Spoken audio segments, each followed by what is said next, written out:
This is a message for future Jim.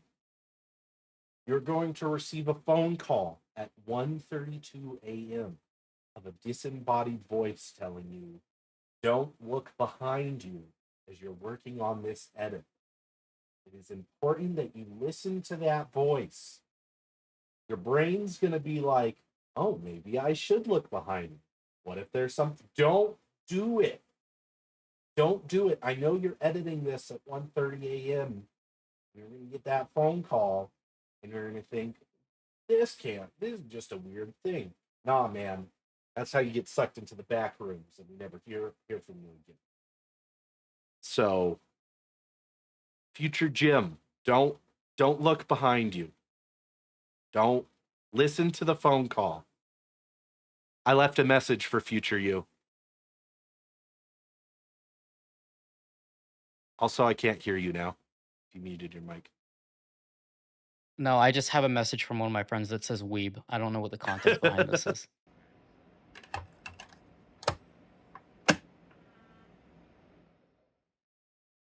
Hey, everybody. Welcome to episode 8 of the Game In podcast. I'm your host, Blitzermaru. And as always, I've got my wonderful co-host with me, Jim LC. Today, we're talking about an episode that we've teased. We've mentioned we were going to do it. We're talking all about the Game Awards. Not just the Game Awards, but we're also going to talk about award shows in general, kind of our feelings on them. We are going to go through and talk about all the categories of the Game Awards. And we're just going to kind of reminisce about this year in gaming. There's been a lot going on. I think it's been a great year. For a lot of stuff, there's been some weird things going on in the wider industry as a whole, but I think the games themselves have been good, and I'm excited to talk about them. But, before we get into the nitty gritty of that, it's been a few weeks. Jim, what have you been up to? How have you been? Oh man, been doing good. I don't know where I was going with that sentence, but nothing exciting. Three goods. Three Three goods. goods. um, honestly, I don't think there's anything that was too. Oh wait, this is a good time to bring it up. So, we got FanFest tickets, Oh, yeah. I'm wearing the hoodie. and let me tell you, I got it in the most difficult way possible, probably, because Yeah, so I was in Japan and I just woke up to like a message from you that was all like, "Hey bro, pack your bags." pack your bags, bro. It was like, I got you, my guy. So by what we mean by the hardest way possible is literally we attempted to what's it call it? The Go into the lottery. player lottery. Um that didn't work. I don't think it would have worked for you because you play on EU. Yeah, we So realized that after.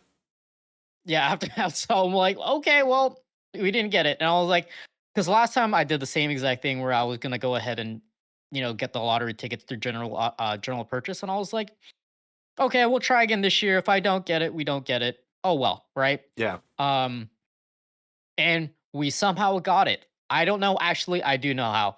So I logged into this right here, my phone, right? I logged into this right here. Is that an iPod Logged or an iPad this or a no, this is a laptop? MacBook. This is a MacBook, right? So I Okay. logged into that. I logged into this. Um, I logged into another iPhone, and then I logged into this computer. So we had 1 in 5 chances to Okay. to actually get the tickets, right? Cuz yeah, I saw you Um, talking to like FC mates and stuff. Like everyone's logged on and we're like, "I'm 11,000 in queue. I'm 7,000 in queue." You're like, I'm at like 2,000."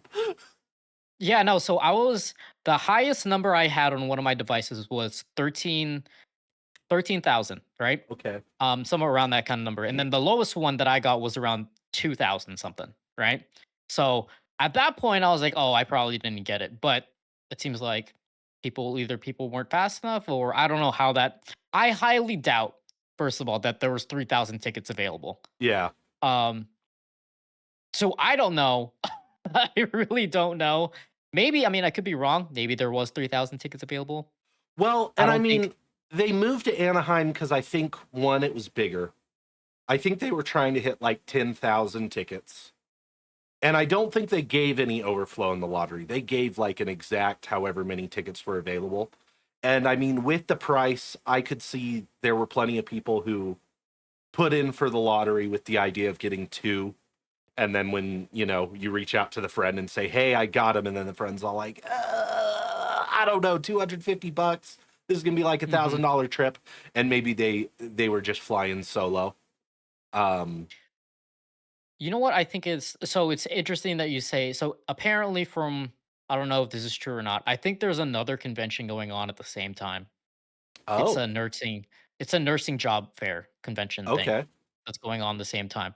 So I think they only rented half of the Anaheim Convention Center, Okay. if I read Still, correctly. even if they have half of it, that's still because like the Vegas Convention Center, they had like an eighth of Yeah. that thing. Um, though Vegas is huge. I don't know. I'd have to look it up. Maybe I'm talking Yeah, randomness here. I That's not think true. I also think the state of the game, there's not a lot of people that were interested, right? There's also that. They kind of just signed up for the sake of it, and you're like, I changed my mind. Yeah. That happens, right? Well, and also I think to note, I think this fan fest is going to be very interesting because the last one was infamously so not handled well. Um, and if you look back, it was like this thing of like everyone said the US Fan Fest was really really bad. Like there were major complaints. People begged them to move the venue, and they did.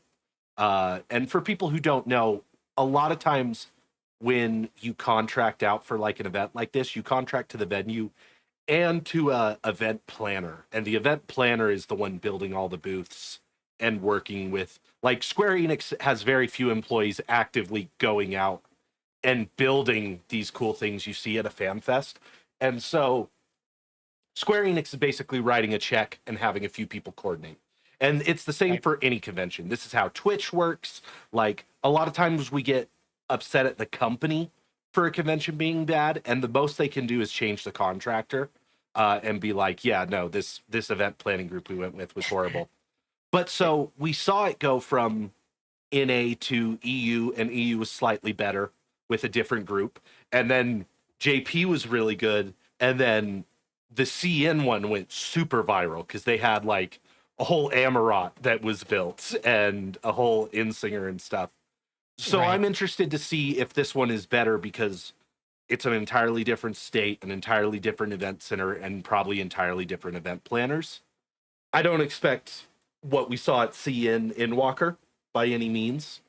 Um, but hopefully it's not a repeat. Right.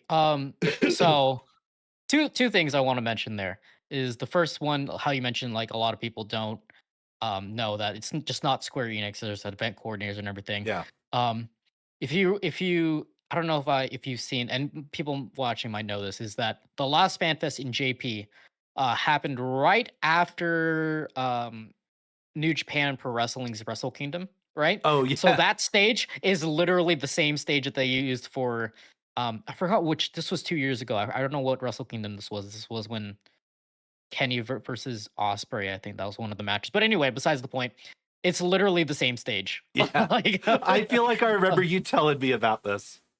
um, so that's the first thing. Yeah, it's like it's not really on um the convention. It's not really on Square Enix themselves. It's the organizers for the convention center. And this is the same convention center that has hosted multiple other conventions. Yeah. BlizzCon being the most famous out of all of them. Um, Most notable that's kind of related within this field, right? Yeah. Um, Two, there was a Reddit thread. So there was this person. I don't remember their name. But they made a complaint to the convention center that right now it is not very ADA friendly. So, Oh. To Anaheim? mhm, yeah. Interesting. So we're gonna Um have to wait and see. I didn't really read too deeply in that, but he did remind me about that. I know So that was a big deal at yeah, TwitchCon, which TwitchCon was in San Diego. Um, but Twitch had a lot of issues with TwitchCon this year that I'm not going to get into all of them, but specifically speaking about ADA, the thing is I'm pretty sure Twitch is on like a 5-year contract with whoever they're doing it with over in San Diego, because they made a big deal when they announced that it was going to be in San Diego for like the next 5 years or whatever. So that's the kind of thing where it's like, no, those complaints should be very easily addressed in like Hmm. following years, because if they're with the same people, they can be like, no, we messed this up this year. We need to get it right next year. Like ramps, whatever it Right. is like that we need to do. Um, and I think what you're saying, where that person reached out to the convention center and said, hey, this is not super ADA accessible, like that is what needs to happen. It's Right. Yeah. not so much about reaching out to Square Enix and saying, hey, please make sure this is a thing. Letting the convention center know, and those staff and the people actually working and building the event is going to get you much faster results than going to Square Enix, them having to go to their contact going to the convention center. Right. And I think they also made a post in the forum. We're not gonna speak too far into this because I'm not really too knowledgeable about the whole entire situation. But yeah, hopefully it does get kind of fixed, and Yeah. whatever accommodations that these people need, they can get it. So um but otherwise, besides that, um yeah, no, that's we just had Thanksgiving. Thanksgiving was yesterday. So So great Thanksgiving. Yeah. I mentioned before we got on to record, for those of you who don't know, we record this usually on Saturday evenings. So it's like 10 o'clock for me right now. I woke up about an hour ago because of late night gaming sessions on the long weekend. Um, but I had the breakfast of champions, which was leftover Thanksgiving charcuterie. That was that was my breakfast to get ready for the podcast. Okay, I Um, want to know what your opinion on this is. Do you think turkey is overrated on Thanksgiving? um, no, and Traditional turkey in yeah, the oven. yeah, I say no. And the reason I say no is because I think we have turkey in lots of forms throughout the year, whether it's on a sandwich or whatever. But I do not get a lot of opportunities to have like a full roast turkey sliced with the Hmm. gravy and the cranberry. Um, and that is kind of a meal that has cemented itself as reserved for Thanksgiving. Um, and so I'm a fan. I'm a fan.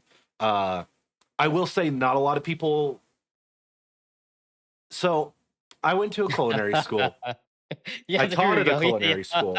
Yeah. Let me phrase all this. Like I have like training. You have Um, credentials, yeah. a Hmm. lot of people overcomplicate the turkey. And that's like, you always hear about like the turkey being so difficult to cook.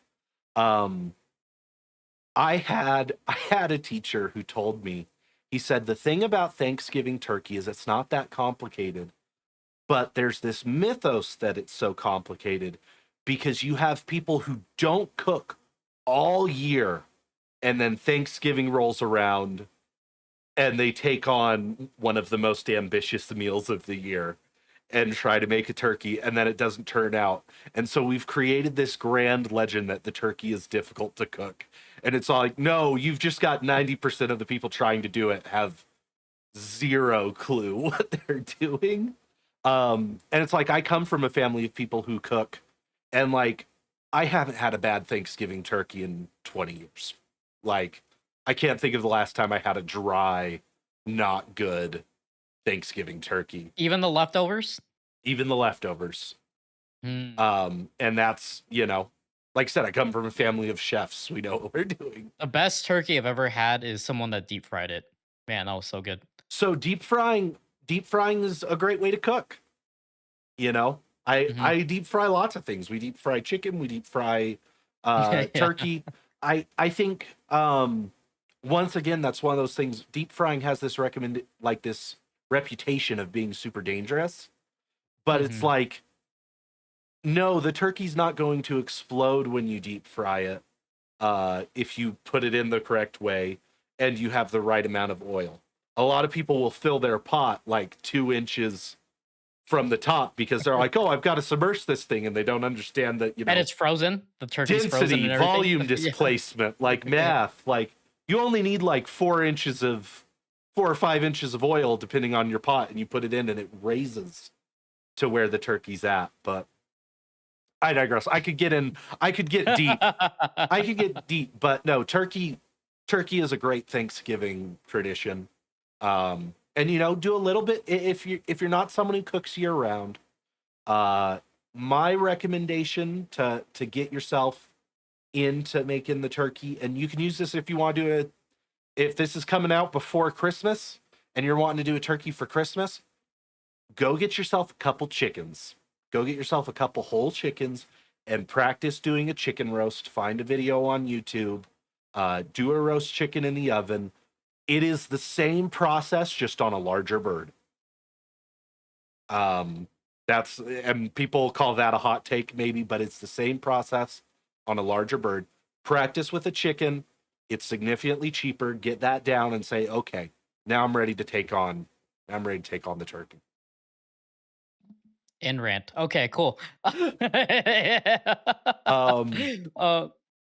yeah, no, I'm in the fan that it's kind of overrated. But well, anyway, I digress. But yeah, um, nothing really too exciting happening. I know the past couple times I'm like, yeah, I went to this place, this place. I was like, yeah, this time I kind of just chilled out. Yeah, So, this was I've been the playing. relaxing.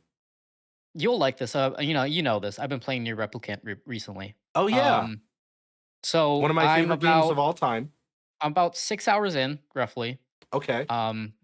And I met Kain. Kain? Kaine. Kaine. The first time, and literally the first shot was the most absurd thing I've ever seen. Like, it was Yeah. just everything was just out. I was like, so I've been going through and I'm like recording my reactions and everything. I'm like, I literally verbatim said this is the most ridiculous thing I've ever seen this year. Yep. just from and it was great. They kind of went along with it, and it's like, why is this person in their underwear? Yeah. Right. And I was like, okay, they're kind of playing into it. So there are actual lore reasons for why Kaine dresses the way that they dress. A lot of it's like spoilers. I don't want to like ruin that for you. But it is, I think Kaine is a very interesting character, and there is a lot of misinformation about this, but like once you've done a playthrough or so of the game, like I've got the lore books and stuff, and I've got the interviews. I've got like a whole Google Drive that's all like every interview that's ever happened and like all the extracurricular information about Nier, because I'm a Nier nerd. But we'll talk about it. We'll talk about it once you cross. Yeah, when I bridge. beat it. Nier's so good. I could do a whole rant about Nier. Yeah. Maybe we'll do a game club about Nier. Whenever I finish it in 6 months. No, I have games where I feel that way, where it's like, oh, it's going to be 6 months before I finish this. That's how I feel about Ghost of Yotei right now. I'm struggling to get through that, and we'll talk more about that as we go through like the awards and stuff as to why. And then there's some games I eat up. I've done 20 hours of Dark Souls 1 in the last 2 days.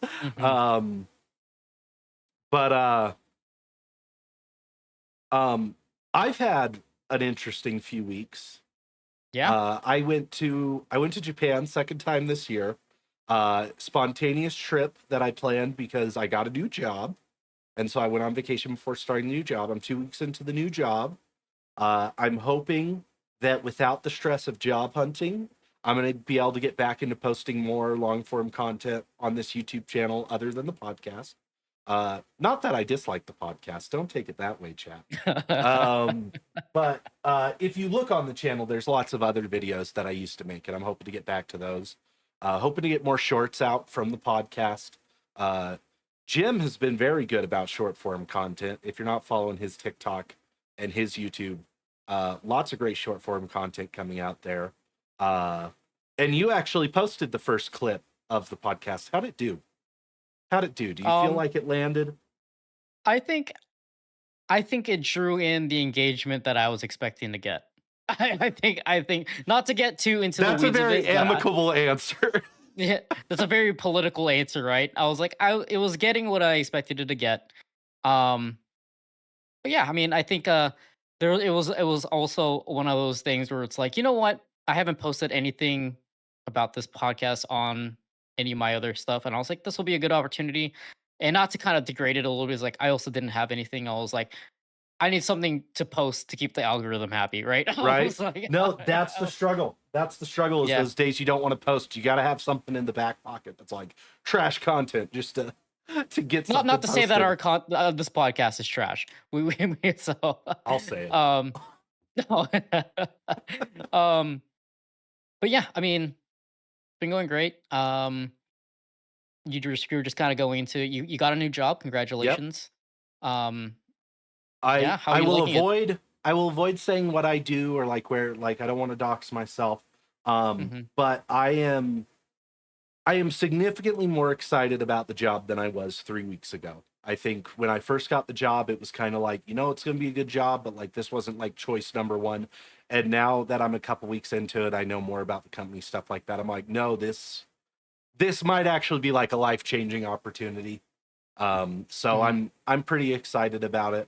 The podcast is going to get interesting to film because I am going to be moving to the East Coast, and so we will be 3 hours time difference instead of Compared to the 1 one. hour right now. Yeah. Um, Mhm. and so uh, who knows? Maybe I'll just be filming at 1 a.m. Uh, I mean, well, if we're filming it on like at night Saturdays, anyway, so yeah. yeah, Saturdays, it's not really that big of a deal. But yeah, well, uh, yeah. So it's been exciting, and I have felt like more energized not having that stress to be like, oh man, no, I want to get back into the hobbies. I want to catch up on the stuff that I have put off for the last 9 months because I've been on the job hunt. Mhm. So hopefully that bleeds into the podcast being wonderful, you know? Yeah.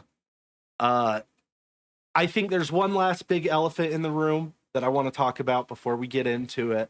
Something that was announced in the last few weeks. And we mentioned it before we started recording, but I think we have wildly different opinions on it. The Steam Machine. The Steam Machine. Yes. So I'm gonna let you talk about the Steam Machine and your thoughts first. Okay. So the Steam Machine is the second attempt by Steam to create a PC-like console, or a console, if you want to even call it that. Yeah. And it is coming off of the critically acclaimed Steam Deck, which I own. I bought two at this point already. I gave my old regular LCD one to my sister, and I was like, I'll buy an OLED. Very spur of the moment, but I don't regret it. Um, and this is one of those things where it can go very right for a lot of people, depending on the price, Yep. right? I don't think it's going to be console competitive. That is my opinion. Mainly for the fact that, right? And I think it was Linus who said this, from Linus Tech Tips, if you Yeah. aren't aware of. Um, he went into a room with a bunch of Valve execs, right? And he asked us like, so with this, how competitive pricing is this going to be towards consoles, right? And they were like, oh, we're looking at so and so number, right? And it was like, what number were you thinking? I was like, yeah, $500, right? And everybody was just stunned, apparently. Yeah. So that to me isn't a very good indication. Um, I think I've seen ballparks between 699 is kind of what we're looking at. Yeah. Um, and unfortunately, this is it is unfortunately really badly timed too Yeah. to release this. I think we talked about it last time. I don't know if we did talk about it last time, but the price of RAM has just gone up. So we haven't Um, talked about it, but that is the thing that I'm like, oh, that's stopping them from it being a $500 yeah, console. so That piece um, alone. so the price of RAM has jumped up, I think, over 100 and something percent just from the last time, a couple months ago. This is mainly due to the AI boom and Yep. stuff like that. And we're specifically talking about DDR5 RAM. So I got DDR4 RAM is still pretty DDR5 cheap. RAM for one of my laptops. Like I upgrade to like a 32 gig stick. This Hmm. was this was like 2 years ago, and I want to say I got it for like 80 bucks, if that. Yeah, that's 300 now. Mhm. And yeah, now it's like $300-400, depending on what you need. And Mhm. that's laptop RAM. That's like not even like the fancy good RAM. That's Right, yeah, like, so I think so, like, for example, a Corsair, stick is probably rated around, like, for 2 of them, for, let's say, 2 16 gigabytes was, like, maybe $80, $100. yeah, I've seen upwards of 100 of, like, $320 now, yep. so it's expensive. So, when we're talking about the Steam machine, I don't think I think the appeal of it is that it's the I don't know, portability. I don't know if portability is the right word, but the form Convenience. factor of it, the convenience of it, the form factor of it is really appealing. Um, and for a lot of people that don't feel like messing around with a PC at all, um, perfectly fine. I mean, you're gonna Yeah, have a console like experience right out of the box, and honestly, good for them, right? Because a lot of people don't like fiddling around with stuff. Um, Rightfully so, right? Because it's if you're so used to a console, right? And if you aren't used to kind of fidgeting, this is the same kind of we've talked about this yeah, previously just through text. It's these kind of experience that you have. It's very similar, and I don't know if people are gonna roast me for this. It is very similar to how people treat iPhones versus Android phones, yes, right? Because the tendency for people that use Android phones is that they like to tinker here and there, but it works when it works, and then but they like to tinker. They like to add launchers. They like to add new keyboards. They like to add new customizable yeah, things, download APKs, side loading, all that kind of stuff, right? Um, for people, now this is a very interesting dichotomy for me, right? I like to mess around with computers, and computers are very much the same way, right? But I have this, yeah, right? I have an iPhone. Um, I need this to work, yeah, right? Because I rely on this to work, right? Um, and not to say I didn't like because the last Android phone I had was an S7. yeah, Before that was the Note 8, which blew up, and it didn't blow up on me, but you know the whole fiasco. yeah. The Anyway, the, besides the the point. phones that literally blew up. Uh, well, But yeah, and yeah, we've go ahead. talked about that because I'm the opposite. I'm over here on an Android phone, but I hate PC gaming. I'm a console guy through and through. Um, and I'll tinker on my phone, but like when it comes to gaming, I just need to be able to turn it on and have it Right. go. Um, and I think that is, for me, this is why the Steam machine this time is different from the old attempt, coming off the heels of the Steam Deck. I think Steam OS is the secret weapon, as you would have it, of Valve. I think because when I think about the issues with PC gaming, it's very rarely with the game itself. It's very rarely like with like Steam or the platform or whatever. It's Windows issues, it's drivers issues, it's just having to update something or my controller not connecting. So for me, the appeal of the Steam machine is, oh, Steam OS turning it on, a controller that's made for it, it just running. Um, and doing what I need it to do. Like my brother has a Steam Deck.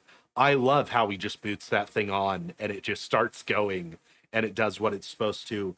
And people are saying like similar performance to a PS5. I play on a PS5. Like that is, I'm fine with that. If it's upscaled 4K, or 60 frames per second, like I'm fine with that. I don't need native. I would be stoked to have access to the Steam library, the indie games. I have friends who play on PC that I'd love to be able to play with easier. That the Steam machine ticks those boxes. If it's over 700, I won't get them. I think it is an interesting thing that I get why Valve is doing this so they can penetrate the market.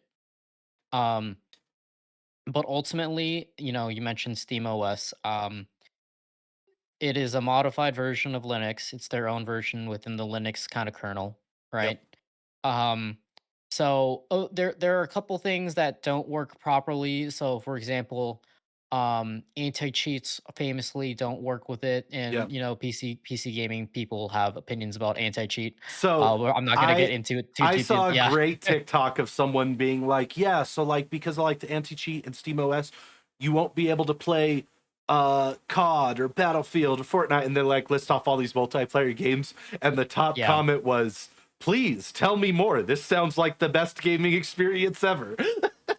right, but also kind of not, right? Because the people that are gonna be buying that is for the people that are going to also want to play those games, right? So Yeah, I think in it a way, is. It's interesting to figure out who the target market is, because like I don't play any of those games. Um, but like I do know there is a huge chunk of the console community that is buys Battlefield every time it comes out, buys every COD that comes out, buys every so like they definitely exist, and it's going to be interesting to see the intersection between who actually wants this, how many they make. Because like the Steam Deck even I think has only sold like 3 or 4 million units.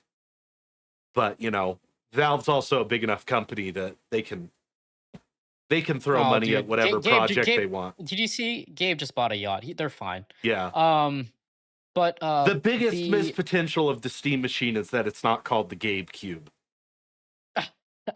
The fact that yeah, they no, did not I call did that see thing the that. Gabe Cube. So there's a couple of things before we wrap up this topic that I kind of want to go over. Is I think if you price it around 6.99, I don't think it's going to be competitive, but I don't think it needs to be competitive, honestly. Yeah. I think this is a way for them to kind of penetrate the market, and people that want it are going to get it.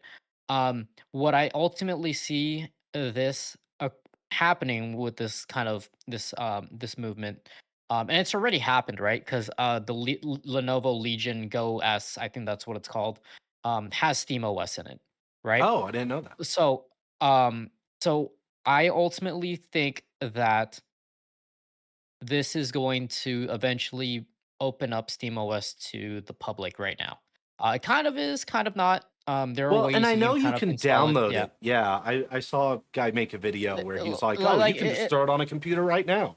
Like, there's like no official. I don't know if support is the right word, but it's like why would you do that? It's not why would you do that, but it's still very much in an infancy, right? yeah, So, this is a good way to kind of do it because when we get into PCs, right? You have to first of all you have more configurations to worry about, right? And this is kind of like how PCs work, right? You have configurations to worry about. You have to have people like, for example, all of the Steam Deck stuff, the Steam OS has always been AMD, right? yeah. So we have to get all the so you now if people install it on their NVIDIA GPUs, on their Intel GPUs, right? You're going to have to kind of work around with that. And I think I don't know if NVIDIA fully supports. I'm sure they fully support Linux stuff. So I don't think that's going to be an issue. So like there's little things here and there that they have Yeah. to figure out, right? So it's still very much in infancy, but I see this as a way for them to penetrate the market. I am honestly more interested in their VR headset than anything. I think their Really? VR headset is, um, to be fair, I was gonna make a video on this. There's a Quest 2 sitting in my closet somewhere that I maybe used once or twice. Dude, I Um, bought the PS2 VR or the PSVR 2. I used it twice and I haven't touched it since. Like, I want to yeah. be into VR, but I just haven't had something suck me in. So yeah, it's gonna be interesting. I think there's been rumors of Half-Life 3, which is a thing. So I don't I don't know. I think eventually could we see it at the Game Awards? No. But We'll take that to transition. We'll take that yeah. as the transition. Game Awards, award shows. Um, what will we see at the Game Awards? It's an interesting question. Controversy for sure. Snubs, dubs, everything in between. Um, but tonight we're going to talk about it. We're going to talk about the Game Awards and Game Award shows. Uh, So the first question I want to ask you before we even get into like the topics, or like the different categories, the Game Awards itself, we're talking about the Jeff Keighley hosted Game Awards, uh, is of any award show the most viewed thing in gaming right now. Each year. I think last year it was over 100 million. I think it's been over 100 million for a couple years now in terms of viewership. It has gotten huge. Why do you, Jim? Why do you personally tune into the Gaming Awards? What is it about that event that you like? So this it's a mix of things, right? I think it is interesting to kind of see what happens. Now, the most memorable game awards, I don't know if you remember this. It's the guy that who won that year? Was it Elden Ring that won that year? The guy went up on stage for during the game of the year. I forgot his Oh name. gosh, yeah. Yeah. Yeah. No, that was one of those things Well, that upset me so much. um, I'd I was like to watching thank it my live. Rabbi Bill Clinton. It was so absurd, and I was like, "What am I watching right now? What is this?" Yeah, I think part of that is the absurdity. I remember watching the VGAs. Do you remember the VGAs? They were on Spike. yeah. Um it was the predecessor to the Game Awards, right? Um or whatever. I think was it the VGAs? It was the VGAs. I think that's what it Well, was and the called. They VGAs had were insane. Like that was kind of like their thing because it was like MT or right. Spike or whatever. They Yeah, and wanted to be nuts. it was what is the guy from Community what's his name? That actor from Community. He Which was one? on the VGA, the main guy from Community, Oh gosh, I don't know his name off the top of my head. but Jeff. you know his Jeff Winger. yeah, Jeff. Um, yeah, sure. The character The, name. yeah, Joe yeah. Um, anyway, you could tell he clearly did not wanna be there. I don't Oh know if you've yeah. ever watched clips of that. It was so funny. Um But yeah, I think it over the years they have finally I think they found their footing and they've kind of embraced part of the cringiness that kind of comes along with the Game Awards, right? Yeah. Um and I think it has become a better show. A lot of people watch it for they really could care less about the awards. They really are interested to see the trailers and the world premieres, right? Yeah. Um this is It is an interesting thing to talk about with the death of E3, where I think the Game Awards had as kind of replaced that, where you have all of these blockbuster reveals happening there, Yeah. right? Because I think, God, Breath of the Wild announced there? I think it was. No. Was it? Breath of the Wild was like one of the last big E3 announcements. There was one that was a huge announcement. I mean, there's been There's been millions of tons those since, recently. but Yeah, I forgot which one was the first one. But anyway, besides the point, it has become a huge spectacle, right? The one of the most memorable ones is Smash Brothers, right? When that was Smash Ultimate was going on, they yeah. announced Joker as the DLC character. That was huge, right? Um, so yeah, that's what I watch it for. I like. I think a lot of people like to trash on the Game Awards. Personally, I never really saw on that. I think to be nominated and to be recognized by your peers is probably one of the best forms of accomplishments you could probably even get. Yeah. What you probably will get, right, in this industry. So this I'm gonna preface this. This award ceremony is important for the people in the industry. This while they say they might not care, some people don't really care about awards shows. That's fine. But I think to be recognized at the biggest game award show is a pretty big deal, Yeah. right? So anyway, I was kind of rambling there, but those are my thoughts on Yeah. on the Game Awards in I general. So I've made whole videos about this over the years. I think my last not my most recent, but like my second most recent gamer thoughts video is about the Game Awards. I in a few sentences, I think one, any excuse as gamers to get together and celebrate gaming, whether that's the Game Awards, the Golden Joystick Awards, uh, Summer Games Fest, like whether it's for announcements, recognizing people. I think any excuse we have to get together as gamers and celebrate is a good thing. Full stop. Um, I think as gamers, we misview and mistreat the Game Awards. I know a lot of people where if they don't see their favorite game of the year take an award, they take that so personally. Like I remember, I believe it was last year, Final Fantasy Rebirth was up for Game of the Year and it didn't win. And I had so many of my friends who play Final Fantasy say basically the exact phrasing of, no, I've just accepted that the games that I like are niche and that my community is never going to get its flowers. Like, they took it on this super personal level that, like, oh, this means that I'm not the popular kid or that I am not uh like deserving of an award. And that is, I feel like that is just the wrong mindset to take into the awards. Um I walk in to the awards going, I'm gonna spend time with friends. We've talked about we're probably gonna watch it together live and do our Mhm. first ever live edition of the podcast for it.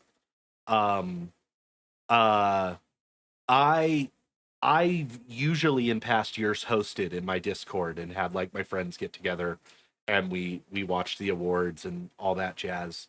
And it's a good time. It's just a good Thursday or Wednesday night with friends. Um but also I watch it like we talk about categories like best indie game. Every year I look at that category and go, okay, what are the games that I did not know about before this got nominated? And I'm going to go back and play every single one of those. Like, Mhm. I use it to go find my backlog, basically. Um, I always try to play every game that's on Game of the Year uh, because it's, supposedly those were six of the best games that came out this year. I don't want to miss them. Um, and so I watch it like as a chance to get together with friends. I watch it as a chance to find new games. Um, and like you said, like I think being recognized by your peers, like being nominated for stuff like this, I think is a cool thing. I think people get uppity about uh the panel that decides the nominees because people don't like game journalists, and we don't need to get into all of that. But there are award shows that are entirely fan voted, like the Golden Joysticks, which is, in my opinion, the second biggest. It's been running longer than the Mhm. Game Awards. It's like 40 or 50 years old. Uh, so shout out to the Golden Joysticks if you want another Game Award show to follow. Go start watching the Golden Joysticks every year. Uh, but I think the panel's important because how often have you seen since the nominees came out of people looking at Game of the Year, for example? That's the one everyone talks about. And they go, oh, the only game on this list I have played is such and such, so it deserves Game of the Year. Like, how often do Right, you that's see a lot people that's that say they haven't touched any of these games? And I think that's why the panel and the people who do play every game that comes out this year plays hundreds of Mhm. games, making these uh recognizing it as like a group of peers in the gaming sphere is important. Mhm. Um Right. Mhm. you were about to say something And and I cut it's you off. no, I wanna here's the Google definition or the Wikipedia definition of the Game Award, the Game of the Year. It is given to a video game judged to deliver the best experience across creative and technical fields, right? So, we're talking about last year's, I was just looking it up. Last year's Game of the Year was Astro Boy, right? It won against Balatro, Black Myth, Wukong, Elden Ring, Shadow of the Erdtree, which was a pretty interesting one. A lot of people was like, Controversial "Yeah, it's take. DLC, controversial one." FF7 Rebirth, and then Metaphor. Refantasio, right? Um, Now, when I voted last year, I think I voted for Balatro. Dude, Bellatra was a game. Bellatra Balatro was is a so much fun, game. and I played FF7 Rebirth, and I thought it was good, but I don't think it was kind of like blow me away kind of good, if that makes sense, Yeah. right? I think it is one of those things for game of the year, at least for me, is you have to know, right? Oh, Yeah. like pretty much when you finish it, you're like, that is, I don't know how anything is gonna top that, Yeah. right? Um, Well, and we've talked so and about it this year when we talked about game or Expedition 33, which we'll talk more about, but like mhm, you stepped away from that being like, "Oh, I know." And for me, I stepped away from it with like, "Oh no, I feel like I had issues." And it was like there's when you have your personal game of the year, it is that thing of like you step away knowing. You just know. mhm, Like, "Oh, for me this was the right, best game I played all year." right. Um And I want to say this too. Don't let the Game Awards kind of sway your opinions. It is just an award show. I know I just mentioned that, it's very important, but don't let your opinions be like, oh man, maybe I should change my game of the year. No, own it. Whatever game you think is yeah. best, that was your game of the year, My right? Who game of the year cares, wasn't right? Yeah. nominated. My game of the year wasn't nominated. Doesn't change the fact that it was my Silent favorite Hill, game right? this year. Silent Hill F. hmm Yeah. So, um, anywho, now that we have kind of talked about the game, or shall we go through the categories? Yeah, let's Do go you want through to the do that? categories. So we're gonna go in reverse order. There's 29 categories. And some of these uh we have like no horse in the race, and we'll blast through them. Um, hmm but there's always we do it in reverse order so that we end with game of the year. The last few I always find interesting, um, as they have them listed, because they're ones that I don't really like participate in, Okay. care about, So, and it's all the right. esports stuff, all the esports Okay. Here stuff. we go. So, best esports team, you have Genji, NRG. Okay. Genji, League of Legends, NRG, Valorant, Team Falcons, Dota 2, Team Liquid Philippines, Mobile Legends, Bang Bang. That's a name. Team Vitality for Counter Strike 2. Um, for this category, I think I voted for Genji, but I think NRG is probably going to win because they won the World Championships for Valorant this year. So I voted for Team Liquid PH purely because of all these games. I spent like 3 years in a very deep Mobile Legends Bang Bang obsession. It's a MOBA. It plays like League of Legends or Valorant or any of those, but that was the game of all these ones that I had the most familiarity with. So I gave it to my boys, Mhm. Team Liquid. Um, I think I did. I have actually never I seen did them vote for Team play. Liquid. I've never seen them play. I have no idea who any of them are, but I that's don't who know. I gave it to. It's anyway. Besides the point, yeah. Best esports team. Um, Good lucks to all of the teams nominated. Best esports athlete. I have no Well, and horse in this race. Yeah. I will say this about the esports sections as a whole. Um, Esports is still, I think, kind of a weird piece of gaming where, like, I think there are some people who are super into it. There are a lot of people who aren't. Um, I will say this: esports has a lot of money pumped into it, and I think a lot of people get hard on the game award or are hard on the game awards because of they feel like Jeff is appealing to money in the way he advertises and is appealing to Hollywood and stuff. Um, at the end of the day, E3 isn't around anymore because it wasn't financially viable. Like it was no longer making money. And if we want these events to stick around, we do have to recognize that there is a piece of it that is they need to be financed. We need like there Right. is money that needs to come through the industry, and Jeff has figured out how to get it. So for Right. all the bad things people want to say about Jeff, I'm not going to say single-handedly because he has a team, he has people, but as the face of the things like Summer Games Fest, the Game Awards. He has figured out how to get the money to produce these events. And I think esports right now is a big piece of that. Um, because companies want to sponsor esports and things like that. Um, and so I think that's where a lot of this comes into play of like making sure esports is part of the Game Awards. Is I think esports is a growing piece of gaming. It's an important piece of gaming, but I also think it's a very financially Oh, lucrative piece of gaming. do you want okay, so before yeah, we're gonna go back to that topic in just a second. Because I think the next category is best esports, right? And I have opinions about that. Or not opinions, but I have statements. Anyway, best esports athlete. I think I voted for one of the Street Fighter dudes. I don't exactly remember. I gave it to Um, Chovy at the recommendation of my chat. okay. And he's League of got a good Legends, yeah. smile. Got a good smile. Best esports. I voted for League of Legends.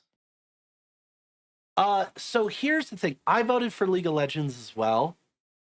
There's just I don't know if there really is any competition when it comes to like event level. No, have you seen Worlds this year? Yeah. It was crazy. Yeah. Like, we were just talking about money. The sponsorships included Amazon or Amazon AWS, Cisco, Coinbase, Crunchyroll, HyperX, Mastercard, Mercedes Benz. Like Yeah. those are just Like like some of the few. Um, League of Legends, I think, so is like one of the few that like I know people who know nothing about video games who are aware of League of Legends worlds. Like I had no, coworkers who were all like, "Oh yeah, I put bets on freaking League of Legends world." Like it is yeah, this is huge. this is the Super Bowl of esports, Yeah. like, events. This is the Super Bowl. Not to discredit any of the Counter-Strike players, I'm so sorry. But, um, but yeah, no, there's nothing like that in esports. I can tell you the Overwatch League attempted to do it. They did not succeed, unfortunately. I know I was a huge, going back there, I was a huge Overwatch, fan, Overwatch player. Really loved watching the Overwatch League. Um, but it just never succeeded. You had people coming in and putting money into these teams, like NFL teams, NFL ownerships putting in money to this Overwatch League, and just didn't really go anywhere. So it's like, League of Legends has been established long enough where they can do it right, Yeah. right? I think So the only thing that I see as big as League of Legends when it comes to uh esports, and they don't have an esports event. They have esports game on here, but I think if they had event, is it Evo, the fighting game? Evo, yeah, but Um it's not but it's just not a Street Fighter singular there. game. It's Mhm. like every fighting game, and so it's this huge massive event. Um but it's a similar thing where like if you look at sponsorships for Evo, they're huge. Right. And that's just this massive weekend. Uh and so yeah, It's I owned by think Sony now. is Do you know it that, Sony? Evo? Oh, that's Yeah. right, because you were telling me about their the pad, the fight pad. Mhm. Yep. And then, that's why I don't think Smash should never be at Evo ever again. All right. So, So yeah, that's esports. That's that's esports. esports. Um Content creator of the year. I always think this is an interesting category. Um and we're content creators. I don't know if I Mhm. ever aspire to be content creator of the year at the Game Awards. I like having a smaller community, but maybe someday. Maybe someday the podcast will be up there. Who'd you vote for? Uh, Sakura Miku, but I think Kai Cenat should win. Okay. Um, Give me your reasoning. Tell me more. So, right, I mean, I don't know if you've seen any of Kai's streams. I mean, I kind of just watch clips here and there, and they're just Yeah. they are and this is what content creator of the year is. It's kind of I this is such an interesting category, like you said, right? Because I think this is very viewer driven. This is one of the few categories in the Game Awards where it's very viewer driven, Yeah. right? Um, Kai is such a big following. He said freaking Kevin Hart on his stream. Have you seen that? He's had a bunch of other celebrities. So I, not to discredit Moise Cadrell, I think that's how you say his name, and Burnt Peanut. Um, I'm, they're great content creators as well. Yeah. I voted for Sakura Miko just because I've watched her. I was like, that's kind of one of those things, right? Yeah. So So I voted for Burt Peanut just because I learned everything I need to know from that profile picture. Uh yeah. but um I agree that I think Kai is probably going to win. And I think there's a lot of people who see controversies around Kai. And I think that's because Kai tries to help so many content creators out. You see, like, he puts on these huge events where he like brings other content creators in and other people. Um, and I think Kai has a good heart where he has this massive platform and he's trying to help people, and he gets bit for that so much, and it comes back to hurt him. Um, and I think the incredible thing is as many times as that has happened, he's still doing it. You know, he's Mhm. still trying to be out there and help people out. And I would not be surprised if Kai won it. I think Moist Critical is probably one of the biggest voices on YouTube right now.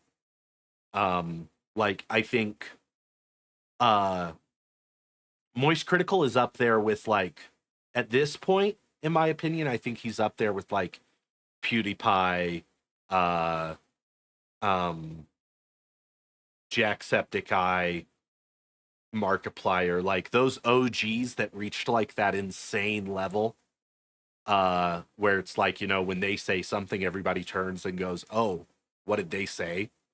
I think Moist has hit that point, um, even though he's not from as far back as they are. Uh, and so I could see him winning it. Uh, but I think I voted for Burnt Peanut. I made the joke about the profile picture, but I think I said the same thing when Iron Mouse won a couple years ago. Of I think there's a whole subsection of content creators that kind of get looked down on, because they're not face streamers, like they're VTubers, or they're like Mhm. just a voice and they never like show their face on like their YouTube videos, like it's a edit of the game and they're talking about it. Um, but like I think about like a lot of the Dark Souls creators, like Vadi Vita, who does these awesome lore videos and stuff like that, that may not get recognized because they don't put their face on the screen, that are making some of the best content out there. Uh, Mhm.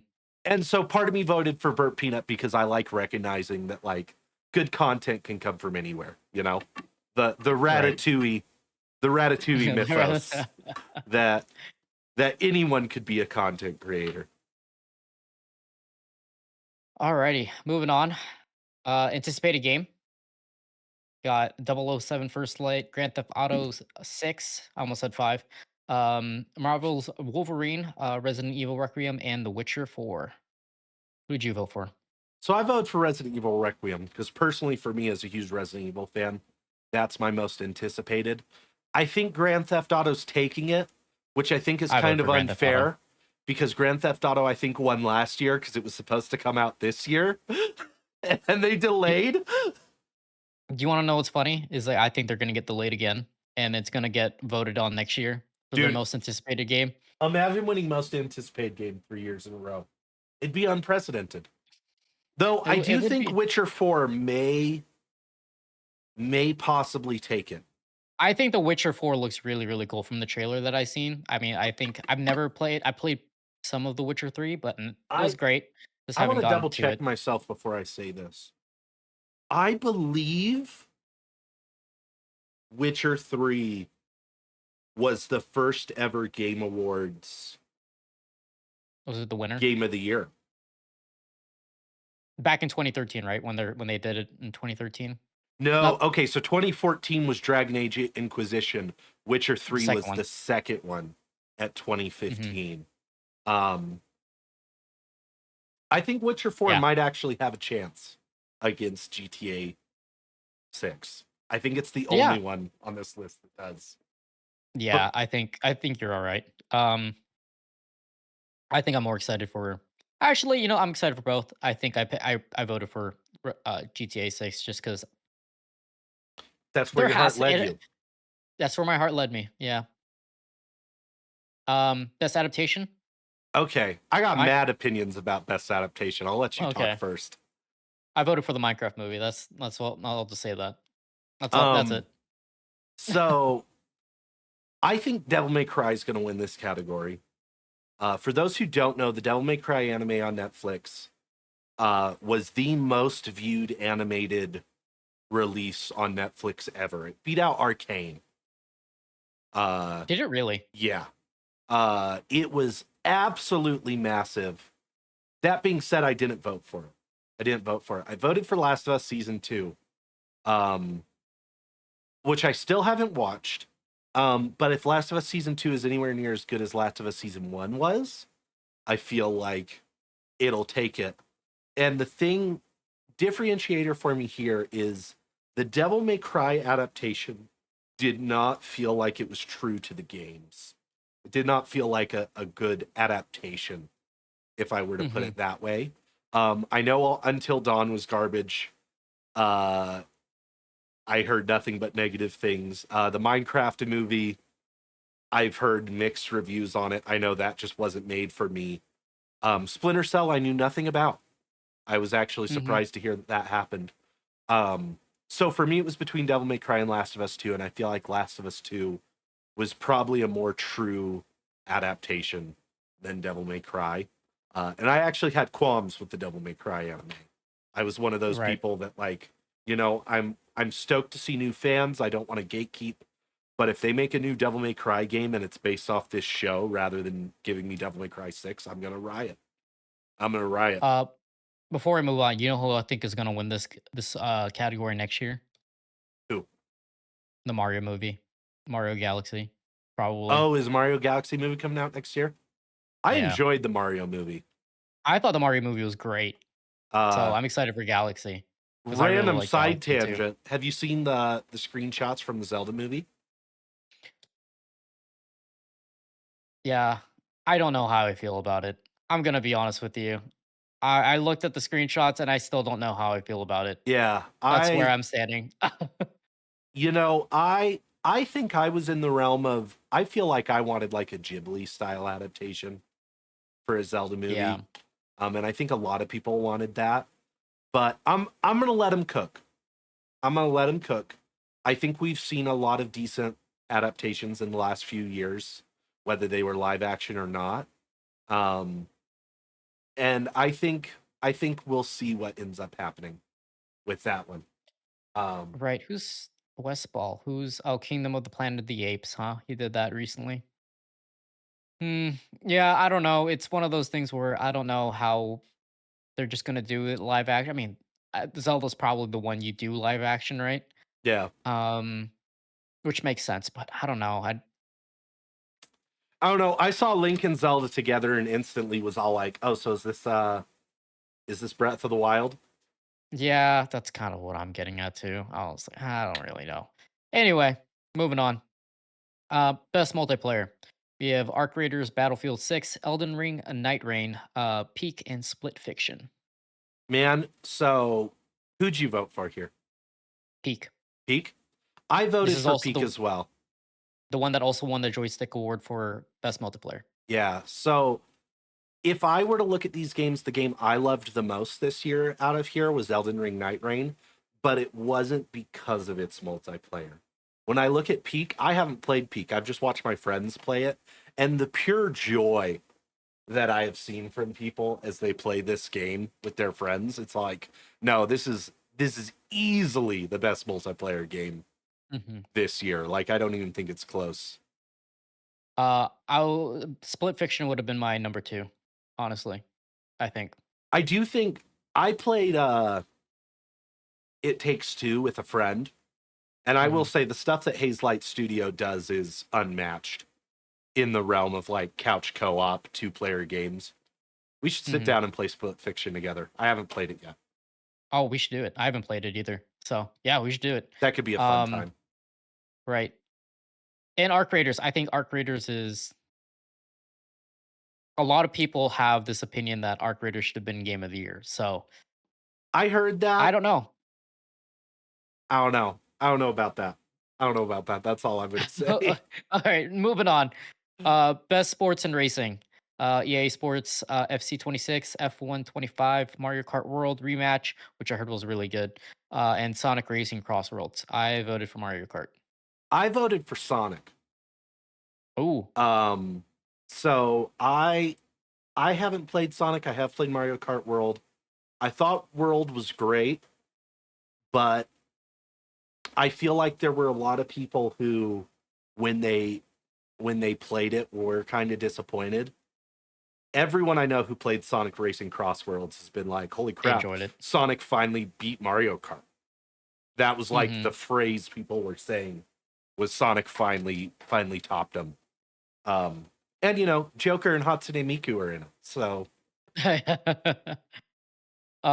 Best sim and strategy. The nominees are Final Fantasy Tactics: The Evilest Chronicles, Jurassic World Evolution 3, Sid Meier's Civilization 7, Tempest Rising, The Altars, and Two Point Museum. I voted for Two Point Museum, oh, interesting. not FF Tactics.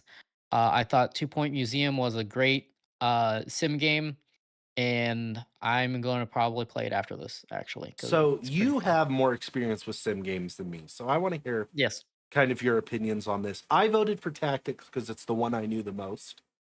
I Hmm. feel like Civ 7 is like the shoe in because Civ is like the biggest name Up there, yeah. in sim strategy, in my opinion. Um, but I've also heard insanely good things about the altars. And I was wondering, had you tried it? Had you heard anything about it? I saw No. people calling this their game of the year. No, I haven't. Maybe I should check it out. Yeah, no, there's a lot of these. Uh, I just, this is one of those categories where my heart led me to Two Point Museum because I really like Two Point Campus and I enjoyed Two Point Museum, right? Um, so Sid, Civilization 7, I heard, and I don't want to speak too much about this because I haven't played it, but I didn't hear the best of things, Oh, probably. interesting.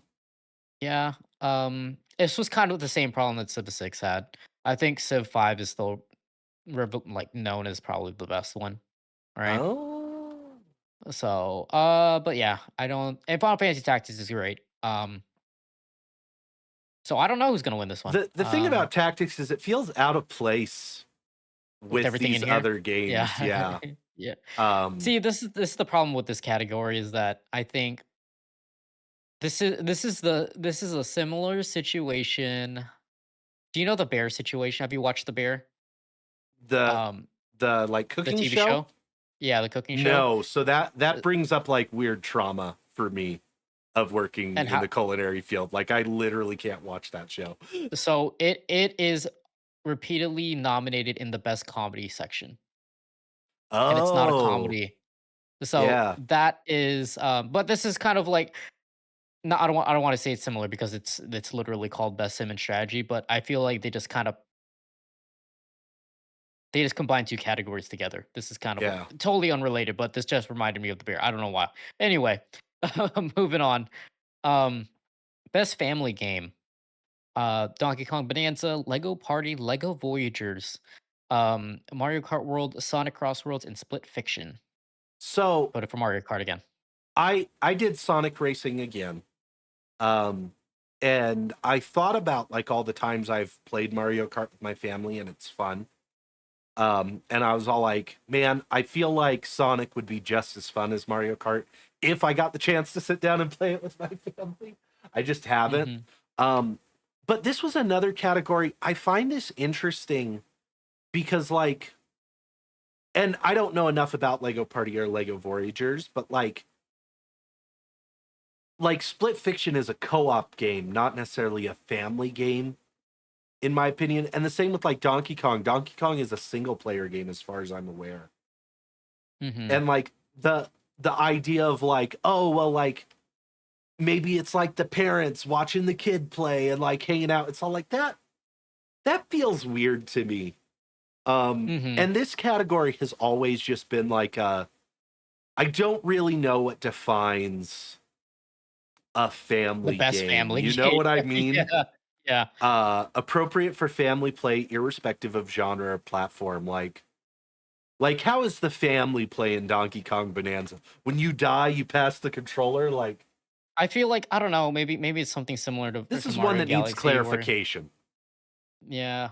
So, anywho, moving on. Best fighting I love game. how you're just like I'm over it.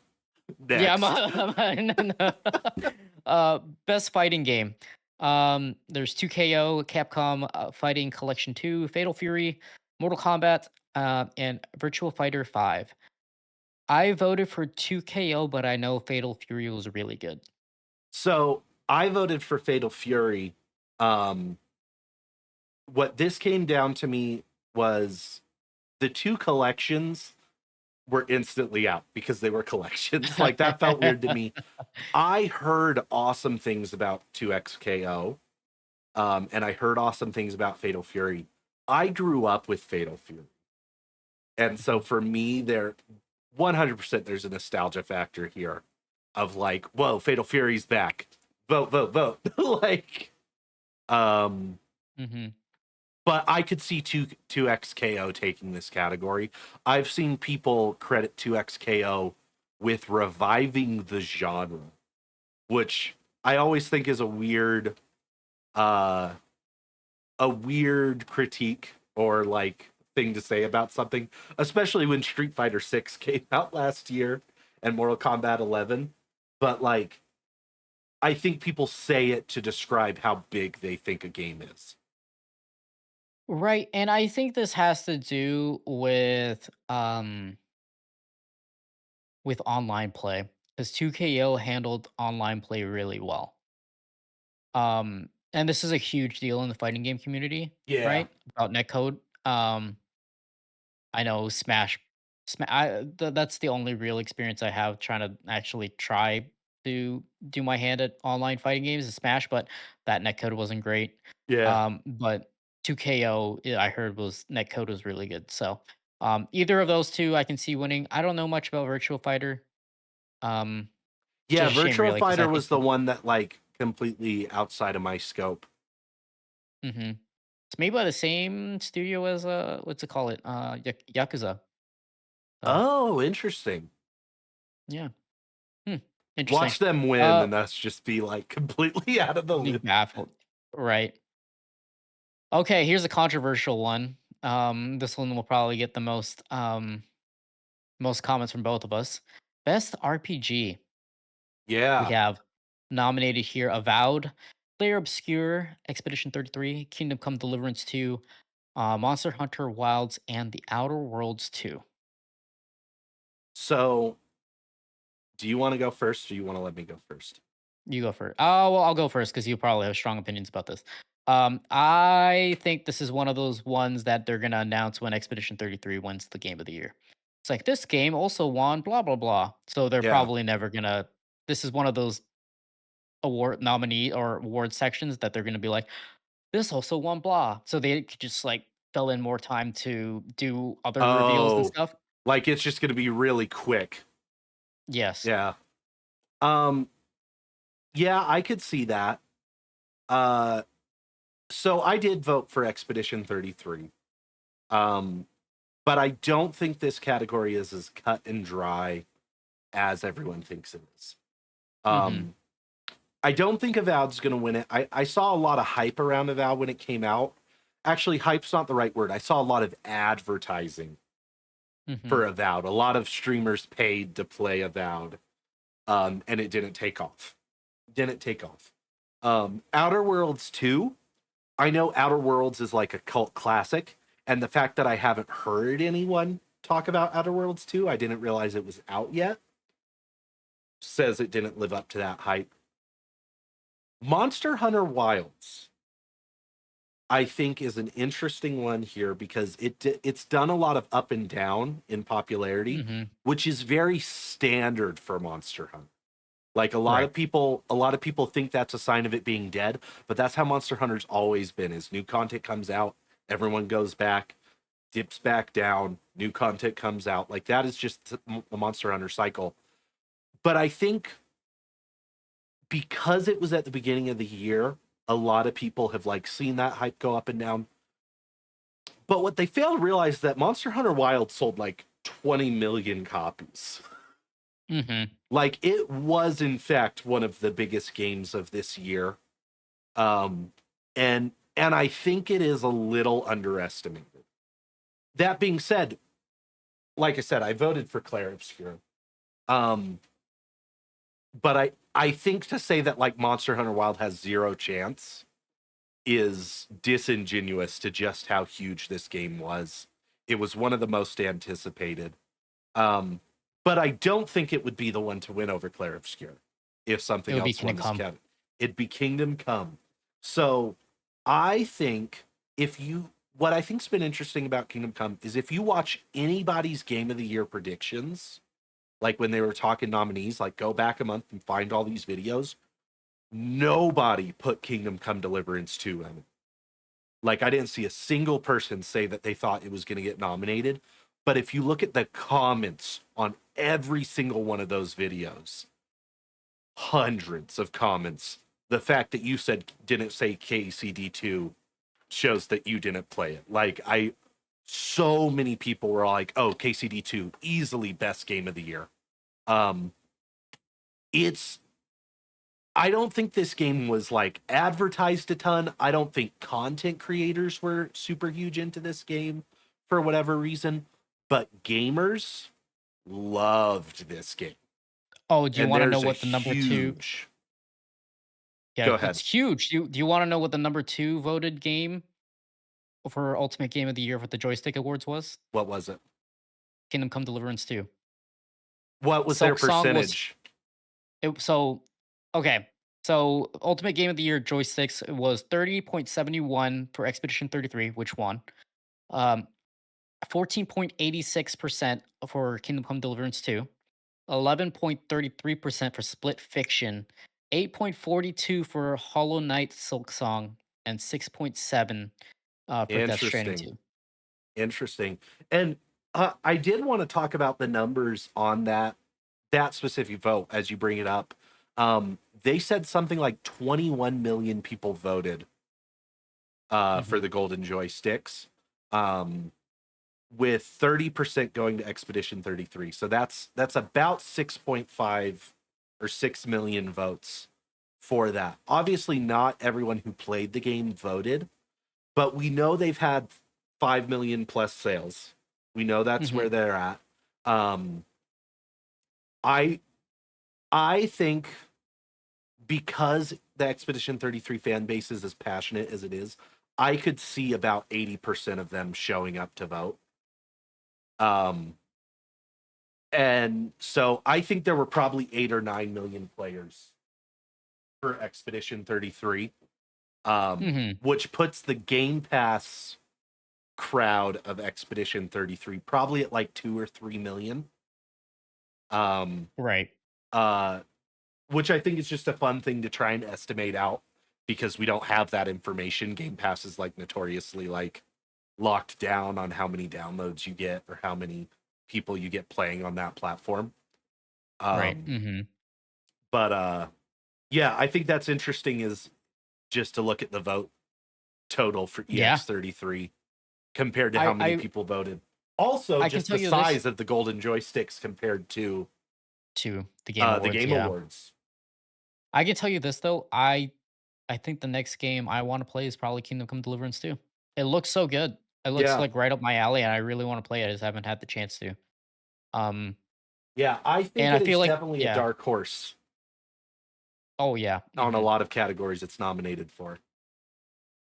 Um, so next two categories. First one up is best action adventure. And now I don't know why they have two. So there's best action adventure and best action game for the next two categories, and that's an interesting So one. Where I yeah, I do separate these two.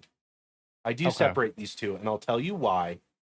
Um, and maybe the nominations don't reflect this. But for me, an action adventure game has a big emphasis on exploration, where just a pure action game has a much heavier emphasis on the combat.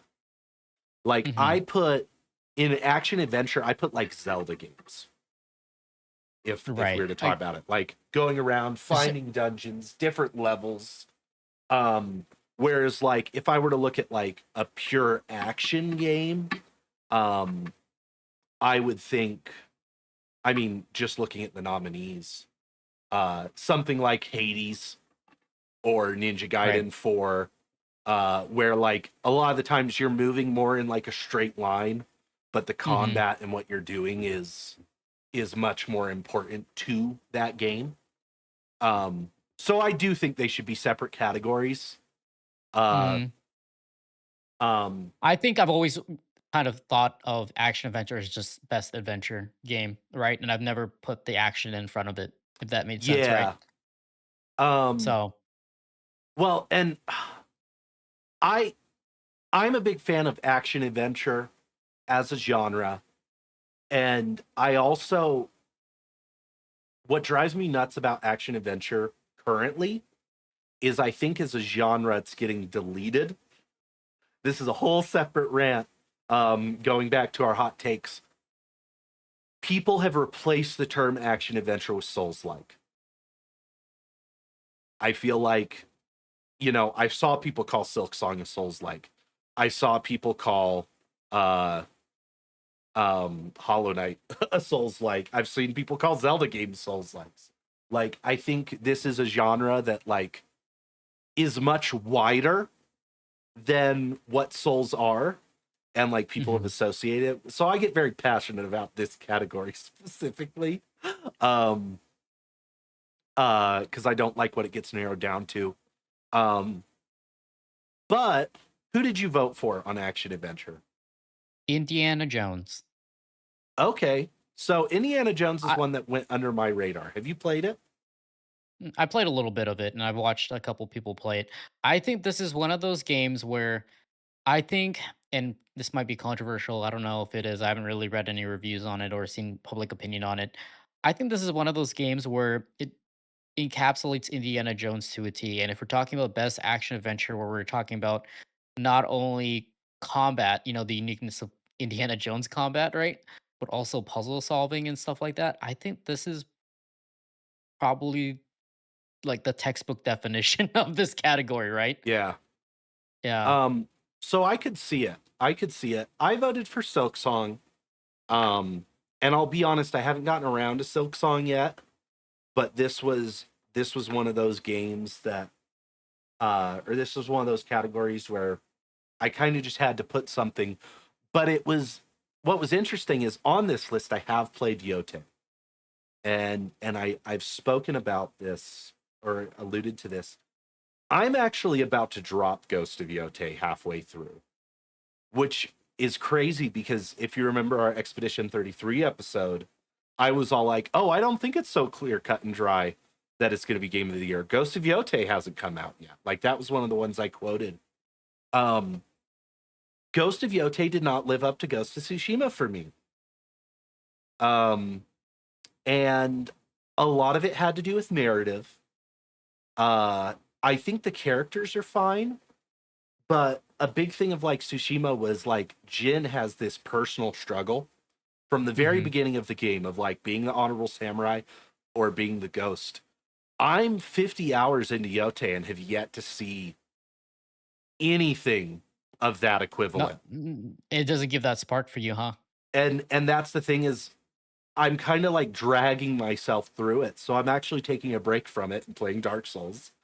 Hmm. Um which is crazy to go from like a game where it was all like, oh no, I'm craving a story, to I'm just gonna go to something that is all lore, no story, and just do my own thing.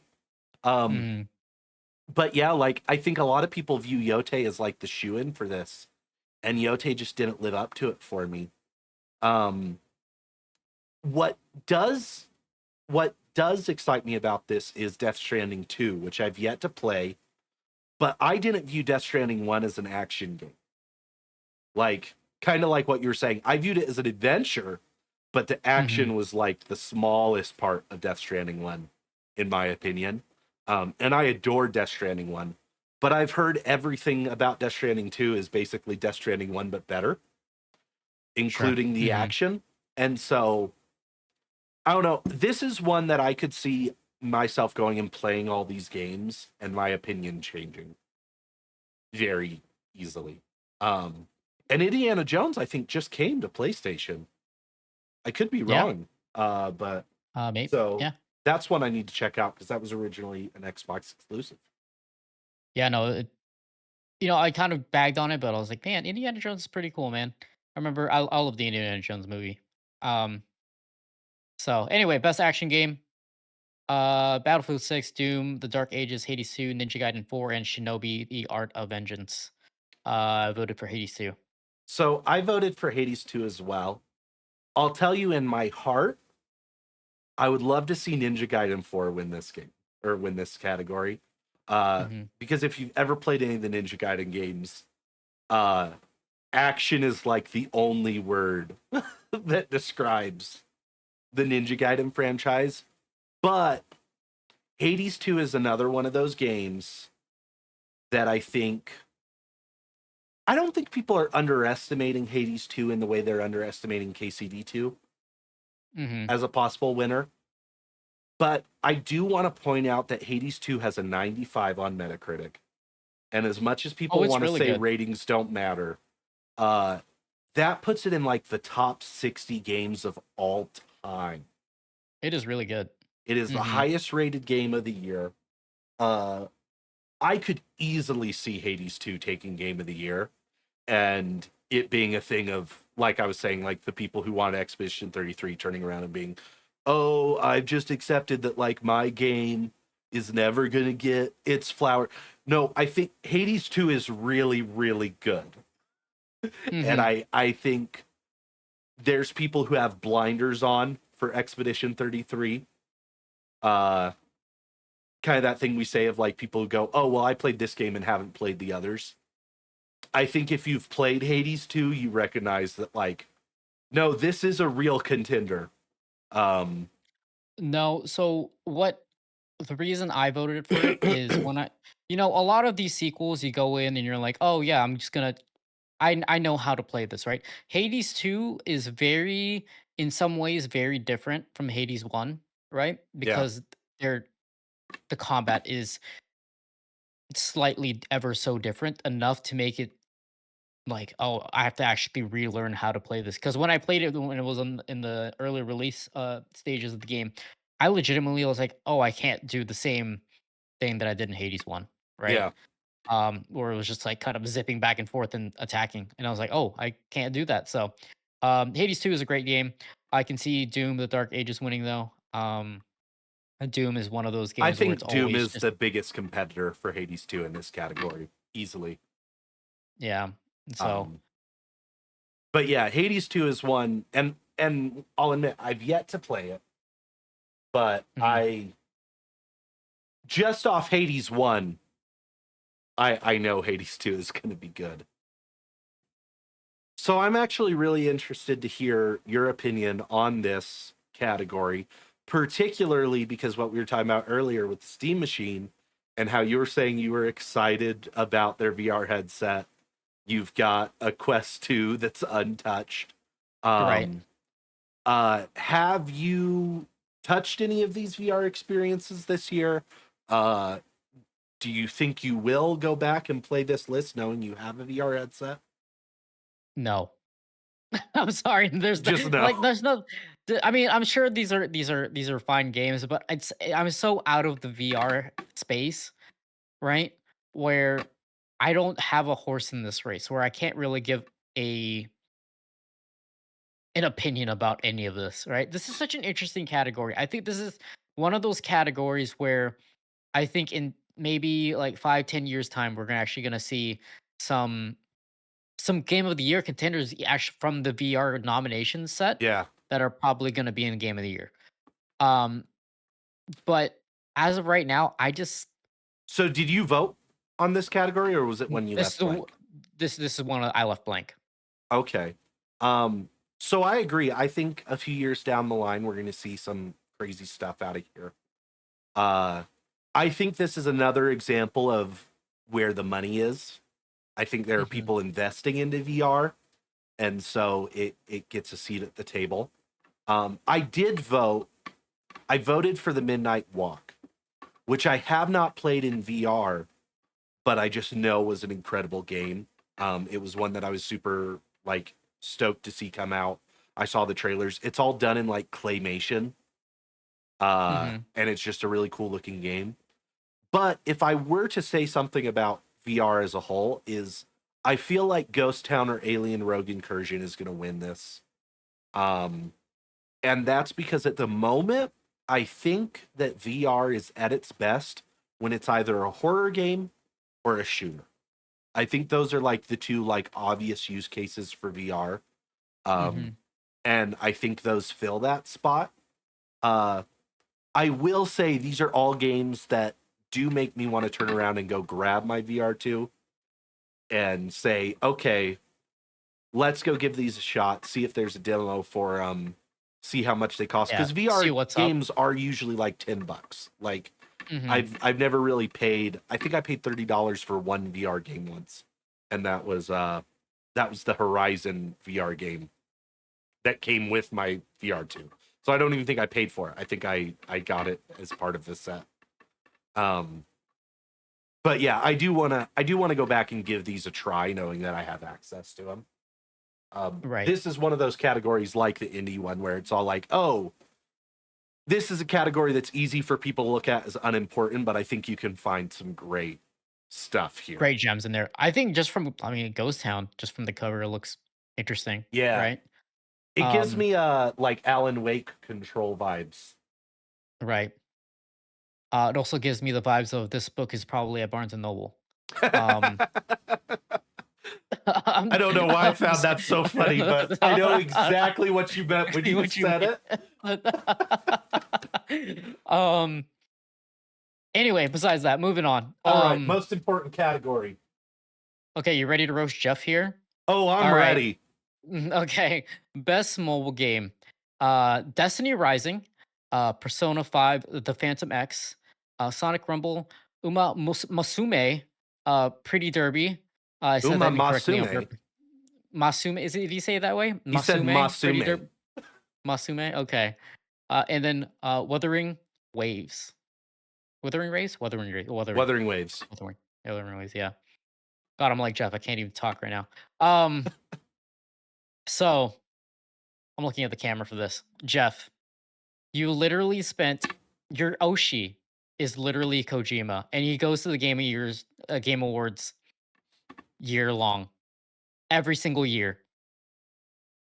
This is one of the games that you probably should have pronounced right. I mean, come on, like, Okay, to the Game Award step. I'm gonna look in the camera when I say this. Uh, this is not the first time you have mispronounced a Japanese name for a game. Uh, I know that it's you guys don't have like some weird vendetta against the Japanese gaming industry. I know that you guys care. I know that you're trying. Japanese is a phonetic language. It blows my mind that you guys have trouble pronouncing these names. Uh, do better. Do better. okay, yeah, and most probably not Jeff's fault. Maybe it might be a little bit Jeff's fault, but might be also be whoever wrote the teleprompter's fault. Who knows? Anyway, moving on. We voted for Uma Musume, right? Yep. I do Okay. want to talk about the category a bit though. Okay. Okay.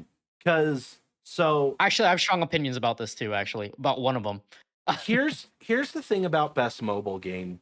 Um, and I a lot of people get uppity about mobile games because of their monetization system. And I am not here to defend gotcha or like those monetization systems, but I know there's a huge contingent of gamers who are just like mobile games are not real games. I literally got in an argument with someone about this on TikTok the other day because we were talking about Near Reincarnation, which is Hmm. actually my favorite Near game. And it's a mobile game that's no longer online. Uh, I think if, and we had a whole episode about live service About live games. service. Like, I think if you're willing to let yourself have the experience that a mobile game is trying to give you, even just as a free to play player, you will find that the developers of these games take them seriously and they want to give you a good product and a good game. If there's weird corporate stuff with monetization and all that stuff, that's a different discussion. But there are good games to be had in mobile. And if you ignore this category and just think it's all slop, you are missing out on some of the best games and the best experiences of the last 10 years because devs do take these seriously.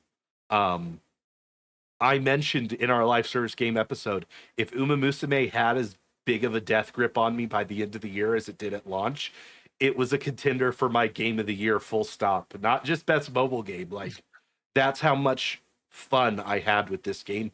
And I do think it's still probably one of my top 5 of this year. Like, Yeah. it was that good. We both still play it. I Yeah. mean, We both still play that's it. something. You went Especially to for me. you went to a Yeah. live tournament. For Uma Musume. I think it was pretty fun. That doesn't happen with a mobile game. Who does that with a mobile game, right? Yeah. So it's like, Um, um, but in this category, I think the biggest contender against Uma Musume is Wuthering Waves. mhm. For those of you who don't know Wuthering Waves, it's in that same vein as like Genshin Impact, Tower of Fantasy, like those open world action RPG. The reason I didn't give it to Wuthering Waves, Wuthering Waves has had an incredible year. I think the thing with games like Wuthering Waves and Genshin is while they can be played on mobile, I think you do actively get a better experience when you're playing on PC or when you're playing on console. I think mobile actually limits these games from shining as well as they could. And the thing about Uma Musume is while it can be played on PC, uh, the experience isn't really different between PC Mhm. and mobile. I think it is a game that is still designed to give you the peak experience on mobile. Um, You know but what's the interesting game from? Oh, I'll let you finish. Sorry, go the ahead. last thing I was going to say is if any game should have given these games a run for their money, it was Persona 5 Phantom X. But I'm going to let you talk about why that isn't the case. I wasn't After I even gonna just talk about that. defended Gotcha and mobile, I want you to tell me why Persona 5 Phantom X is slop. Atlas, stop milking Persona 5, please. It's been 10 years since it's been released, and you don't need to do it anymore. Let it die, please. Um, it's fine. You can let it go. But yeah, no, Persona 5, the Phantom X, I heard, and I played it a little bit. It's it's very in some ways for gotcha games, and we always talk about gotcha games. It's like, it can be it seems very predatorial, if that makes Mm. sense. It So is all one of the those worst games. tendencies, the things that Yes. people say actually being true and just being bad Was news. but the game I wanted to talk about is Destiny Rising. I heard in Oh, some ways it's actually better than Destiny 2. I mean, I want to say that's a bold claim, but I've heard many things about Destiny 2. So, Yeah. So, um this is one of those things where I didn't even know this existed until like a couple months ago. yeah, I I didn't even didn't know. know it existed until it got nominated. Yeah. So, I could this is definitely one of those things where this might be the dark horse of this category, The right? Marvel Snap Uh, of this year. the Marvel Snap of this year, yeah, but I think Uma Musume, I think this is their uh category to lose, right? Yeah, So, um anywho, are we done with the I think I we're think we we're are. done with our thoughts. Okay. Speaking of thoughts, Okay, best this debut indie game. this is the controversial. We're going to talk I think we talk about best indie game and debut indie kind of together. Mhm. Um so lots of interesting things have happened at best or I think this has been a controversial one for the last like 4 years. There's always some Right. kind of controversy around indie game. I remember Dave the Diver getting nominated for best indie and people being like, "Yeah, but also that company is owned by a company that is the largest company in Korea and can pump however much money it wants into this game." Um Mhm. And I think they've, like it says, for best debut game created by a new independent studio. And same in indie game, it says an independent studio. That is the only qualifier for getting in best indie game is an independent studio. Do you think that games that have, like, do you think there should be a budget limiting factor on this category? Do you think there should be a team size limiting factor? Because, like, if you look at Silk Song, that's obviously, it's a small team, it's an indie studio, but their first game sold 20 million copies and they had all the money in the world to take all the time they wanted to make Silk Song. W- Like, I think for this category, they should get rid of. For we're talking about best debut indie game, all right? We're not talking about best indie game yet. Um, for this category, I think they should take out the indie title. Personally, I think they should just and make just best do debut. best debut. Yes. You know, I've never heard it. I've never heard that take, but I instantly agree. I instantly agree. This would solve that code, this specific category's problem, Yeah. where because if we just talk about best debut, not besides the indie games, all of them deserve to be up there, Of 100%. 100%. Um, and like Dispatch, I've seen so many clips of it. Looks fantastic, right? So But I didn't know Dispatch was a video game you because thought it of was all a the like a clips I was TV seeing. show? I thought it was Yeah. like a new Amazon show or something, like, or Apple, one of the services I don't have. So, like, Right. that's why I had no access to it. And then somebody was like, oh no, this is like reviving the Telltale genre. And it Yeah. was all like, oh, I need to go check out Dispatch. Like, Yeah. Um, but yeah, so I think take out the indie game title or indie title and just say best debut game, but made best debut game for a new studio. I think that's what the category should yeah. be. Yeah. I think Um, that would solve a lot of the controversy around this. Um, mhm, because I think Balatro is an example of, like, Balatro I think was a game that was bigger than AAA games, and it was a debut. Um, I also, it was interesting. Megabonk was in this category, and the dev for Megabonk reached out and said, "Hey guys, take me out of this. This isn't my first game." And I guess he had right. made games in another name, which, super admirable of him to reach Mhm. out and do that, because he could have won. I think the devs of Expedition 33 actually came out and they were like, "Oh, we're voting for Megabonk." Like, Yeah. uh, No, so this is the problem where I don't think there's a clear cutthroat definition of what an independent game is, right? Because I mean, I think what we once knew about an independent game, and it's kind of in the kind of in best independent game, the kind of title is for outstanding creative and technical achievement in a game made outside the traditional publisher system, right? yeah, You can debate whether or not Kepler is a traditional publisher system yeah. or not. So this is where a lot of the problems lie. It's like, what is it? Is Well, Kepler technically a traditional publisher?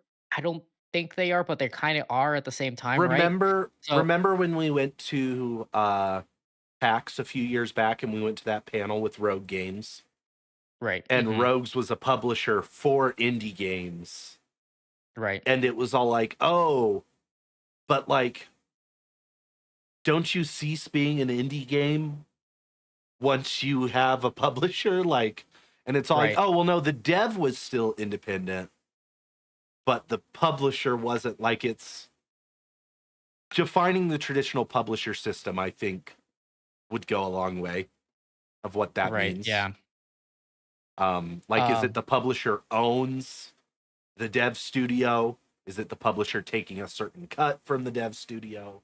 right. It's similar to how, I mean, the most famous publisher is Activision, right? Or was, now it's Yeah, Microsoft, but was. So they owned Treyarch, they owned Infinity War, they own so and so, I just picked COD because that was the thing that was popped into my mind at the moment. But they own those, Activision owned those studios. Um Kepler doesn't own Sandful Interactive, yeah, um, for example. So I think there's a lot of confusion behind this category, especially within, the past years. And I think it's finally come to a head this year, right? And I think they really need to define what a independent game even is, Yeah. Well, right? and Are you especially I think people hear indie and like this was the thing with Dave the Diver was you hear indie and there's an image that pops in your head. Mhm. Like and it's Just that one image is guy? usually low Yeah. res, maybe pixel art. It's like Mhm. five guys in a room trying to and like we look at Claire Obscure and yes, it was a small team of 30 people on the main team, but they contracted out to over 400 people. Like it was a Mhm. huge group. This is top double A, low triple A budget slash size team. Um, that was an independent studio, Yeah. but it feels weird. It feels weird it being in this with these other groups, but like Mhm. it's not the only powerhouse. Like we talked about Like Super debut, Giant Games? Yeah. Super Giant Or Games with Hades 2 and Hollow Team Knight Cherry, Silk yeah. Song. Like just Mhm. because they're independent doesn't mean they're not big names Like at this Devolver point. Digital too is a huge publisher at this Yep. point too, right? So it's really about defining what best independent, what I think they need a clear cut definition of what outside the traditional publisher system is, and I think that that is what it means is that the publisher does not own the studio. Yeah. I think that's the clearest cut. I think that's what they're going for, but I don't think a lot of people made it, or maybe it has. Maybe it. I think you're googling that right now.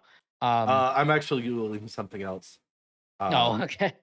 But yeah. So, for but going back to it, who did we actually vote for in best debut indie game?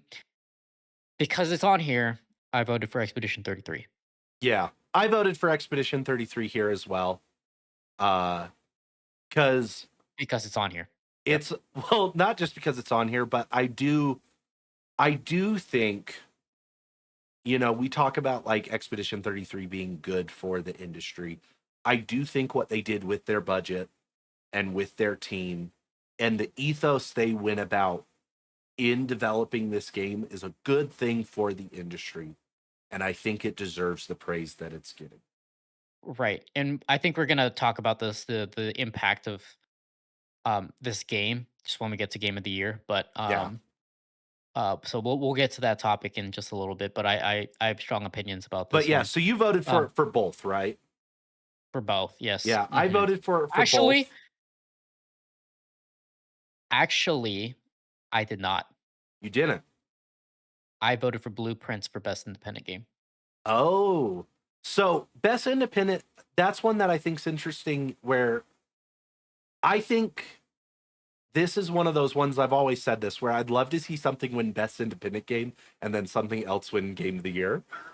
And where we have Mhm. three indies in best independent and three in game of the year.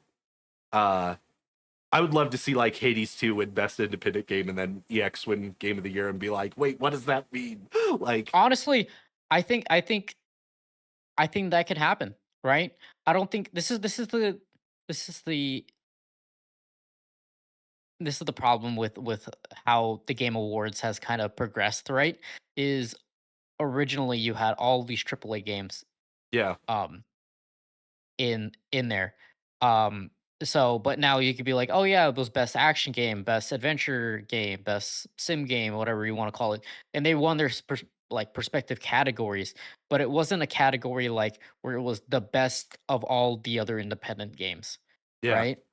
And when you have 3 of them up there, now you start to become this conundrum. It's like, okay, so if someone thing wins best independent game, does that also mean they win best game of the year when there's all the other ones are also part of the independent game, you know what I Yeah. mean? Like, Yeah, so I would love to see there be a discrepancy in the two just to watch the internet lose their minds about it. mhm, Cuz we already talk about this not being a well-defined category. And it'd be right, like, yeah. "Wait, how is something the best independent game but not game of the year?" or vice versa. I just think it would be fun to Um, see the I carnage. And that's the bad I side of me leaning into the toxicity of the internet.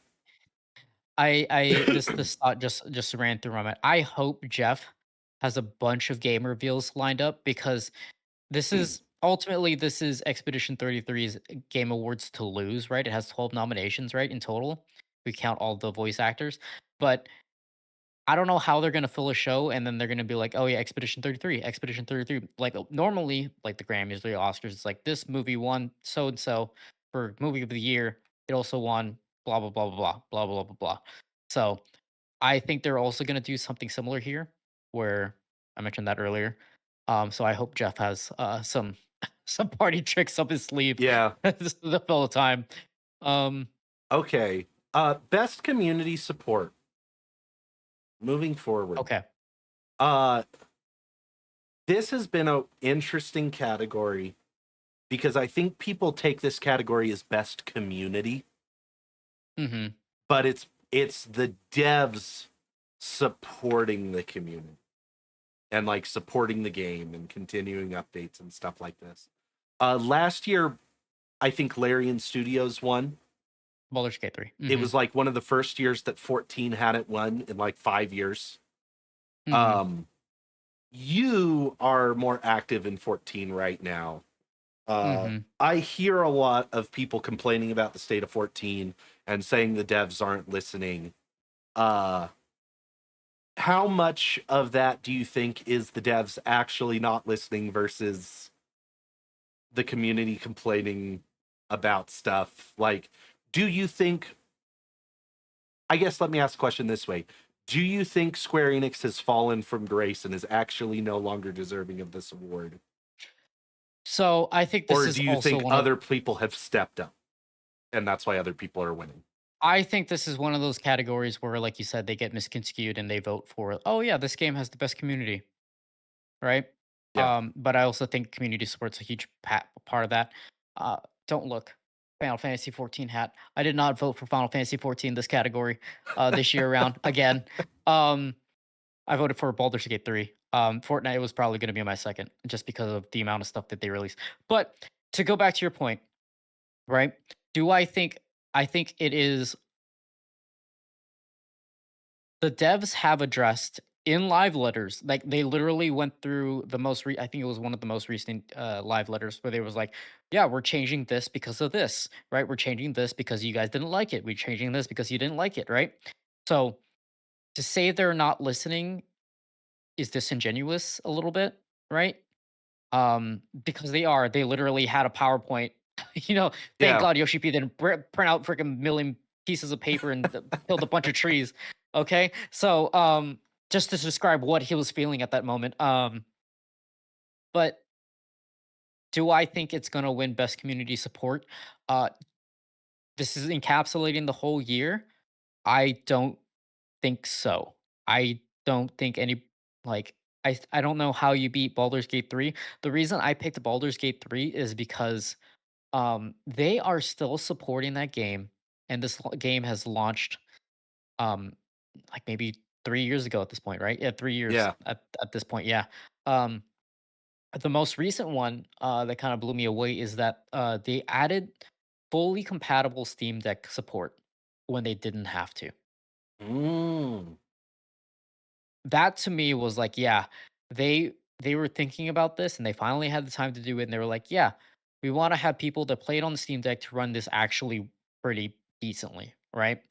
Um so I think See, Baldur's I Gate hadn't 3 heard that. So that I think that is a big deal that they're still going because that I remember seeing it and going, man, what is Larian even still doing for Baldur's No, Gate 3? they're still doing a lot of stuff for Baldur's Gate 3. So uh So, I yeah. voted for Hello Games, No Man's Sky. No Man's Sky. Mhm. Um and I the thing about No Man's Sky is it has crawled back from what a lot of people consider one of the worst launches ever of just false promises, false expectations to people who play No Man's Sky now say it is still the greatest game It's great. like Yeah. ever. Um and they're doing all this for free. There's never been a paid DLC for No Man's Sky, as far as I'm aware. They keep patching, they keep adding new features, and it is just at this place where it is an entirely different game than what launched. Um, and the change in tune from that community has been crazy. So I gave it No Man's Sky, but I I think to your point, like I think it's disingenuous to say the 14 devs don't listen, but I think we've seen Mhm. a lot of live service games get significantly better support than they did in the past. Right. Even games that aren't live service, like I wouldn't call No Man's Sky and Baldur's Gate 3 live service games. But the fact that they're getting the support that they're getting, um, I think is I think it's a sign of devs that actually care. I think there's a lot of talk of greed amongst game developers these days, and I think a lot of times that gets misplaced. I think there's corporations that have a lot of greed, but I think the people who make these games and I think the actual devs care about the product they're putting out and are always just trying to give the best product under the constraints that they are given. I wholeheartedly believe that. Even when the games come out and you think they're just awful and you think they're bad, I never place that on the devs. Unless the dev like comes out openly on Twitter and's like, I don't care. Because we've seen that. Right. There's a Mhm. reason Borderlands 20 or Borderlands 4 is not on this list. um, but Do you wanna know the bad thing about this, though? what? Is that this is the same nominees as last year. So you're telling me in a year's time, nothing has changed? Man, that's wild. That's wild. Um, Yeah, so I'm surprised Uma I don't Musume isn't up there, actually. It, like, no, that being completely yeah, serious, the Uma Musume yeah, devs have addressed a lot of issues, balance including it, like yeah, changing the schedule of like the game because it's on like a speed release. mhm. Um, Um, so maybe it might be up here next year, but it is interesting to see. I don't know if this is one of those categories they kind of phoned in for the Game Awards and they're only copy and paste. yeah, Um, but this isn't always an interesting category to me because it always gets kind of glossed over. yeah. I guess So to the message to any random dev watching this your category to take next year, man. Step it up. yeah, it's Step it up. literally the same. So, um, same with best ongoing. I think this is also I think Marvel Rivals is the new one up here. But um, like you have Final Fantasy 14, Fortnite, Helldivers, Marvel Rivals, and No Man's Sky. I voted for Marvel Rivals. I voted for Um, No Man's Sky. Um, mhm, ongoing game, I feel like I'm surprised not more mobile games show up on this. I feel like Genshin Impact was nominated in years past. mhm, Um, but like I feel like that sphere of games like Genshin Impact, Wuthering Waves, those kind of things, I feel like should be on these. Um, this was also one where last year when Shadow of the Erdtree was getting nominated for stuff, I was all like, we don't I so here's my small rant on why Shadow of the Erdtree shouldn't have gotten nominated for Game of the Year. mhm, Um, the thing about Shadow of the Erdtree that makes it different from an expansion, like something for Final Fantasy 14 or a sequel, because a lot of people were all like, "Oh, well, expansions get nominated, sequels get nominated, and you have to play the first game to understand the sequel." The difference between like a sequel getting nominated is on a sequel, you can go buy that game and boot it up and just play. Not mhm, that I'd recommend that from a narrative perspective, but you can do it. You know, with Shadow of the Erdtree, you have to play 40 hours of uh Elden Ring before you can touch Shadow of the Erdtree. It might be less than 40 hours if you're good at the game or if like you have a previous save file or whatever. But like there is no button to skip to Shadow of the Erd Tree. And you Mm-hmm. cannot buy Shadow of the Erd Tree independently of the base game. You have to buy Elden Ring and then Shadow of the Erd Tree. Shadow of the Erd Tree does not exist without Elden Ring, which, like, even Final Fantasy 14, like, if you look at expansions, when you buy the expansion, it gives you access to everything. Like, you get the base game with Yeah. the expansion at $50, $60 or whatever. It's not a buy Realm Reborn, then buy the expansion. They've just bundled it. Where it's like, you can, if you go buy Shadow of the Erd Tree, it tells you, oh, you have to go buy Elden Ring before you can even purchase this. Like, um, and so I feel like DLC can go into best ongoing game. Right. But that is what makes DLC intrinsically different from a sequel or an expansion. And I just had to get that rant out there. Do you know what? I wish I could change my vote.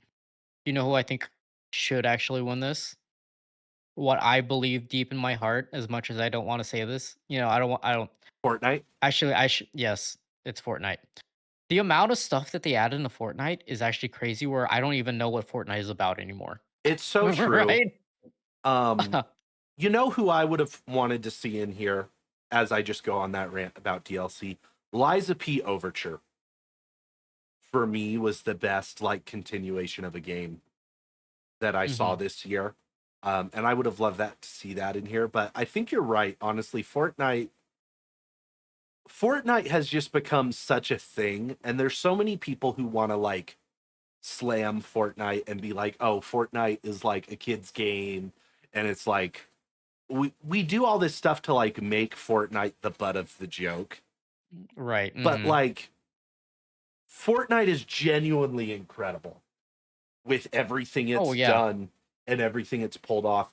And I would argue that Epic Games has been a force for good in the gaming industry with the stuff they've done with antitrust lawsuits and, like they've taken on major companies that no one else was big enough to do. They And fought have, Apple. yeah, they Yeah. fought Apple and won.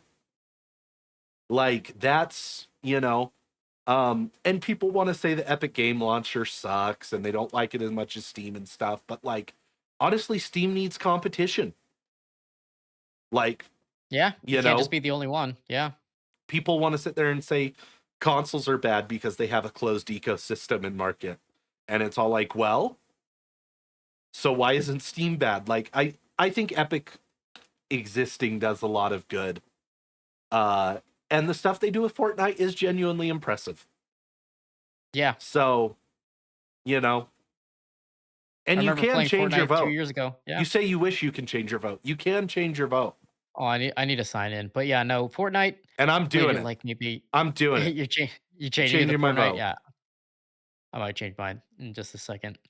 Um, but yeah, no, every time I play Fortnite, I play it for about like 2 hours and I'm satisfied, and then I come back to it a year later. That's what It's I kind do. of one Some of friend talks me the into downloading it. We play for a couple days and then I'm out Yeah. again.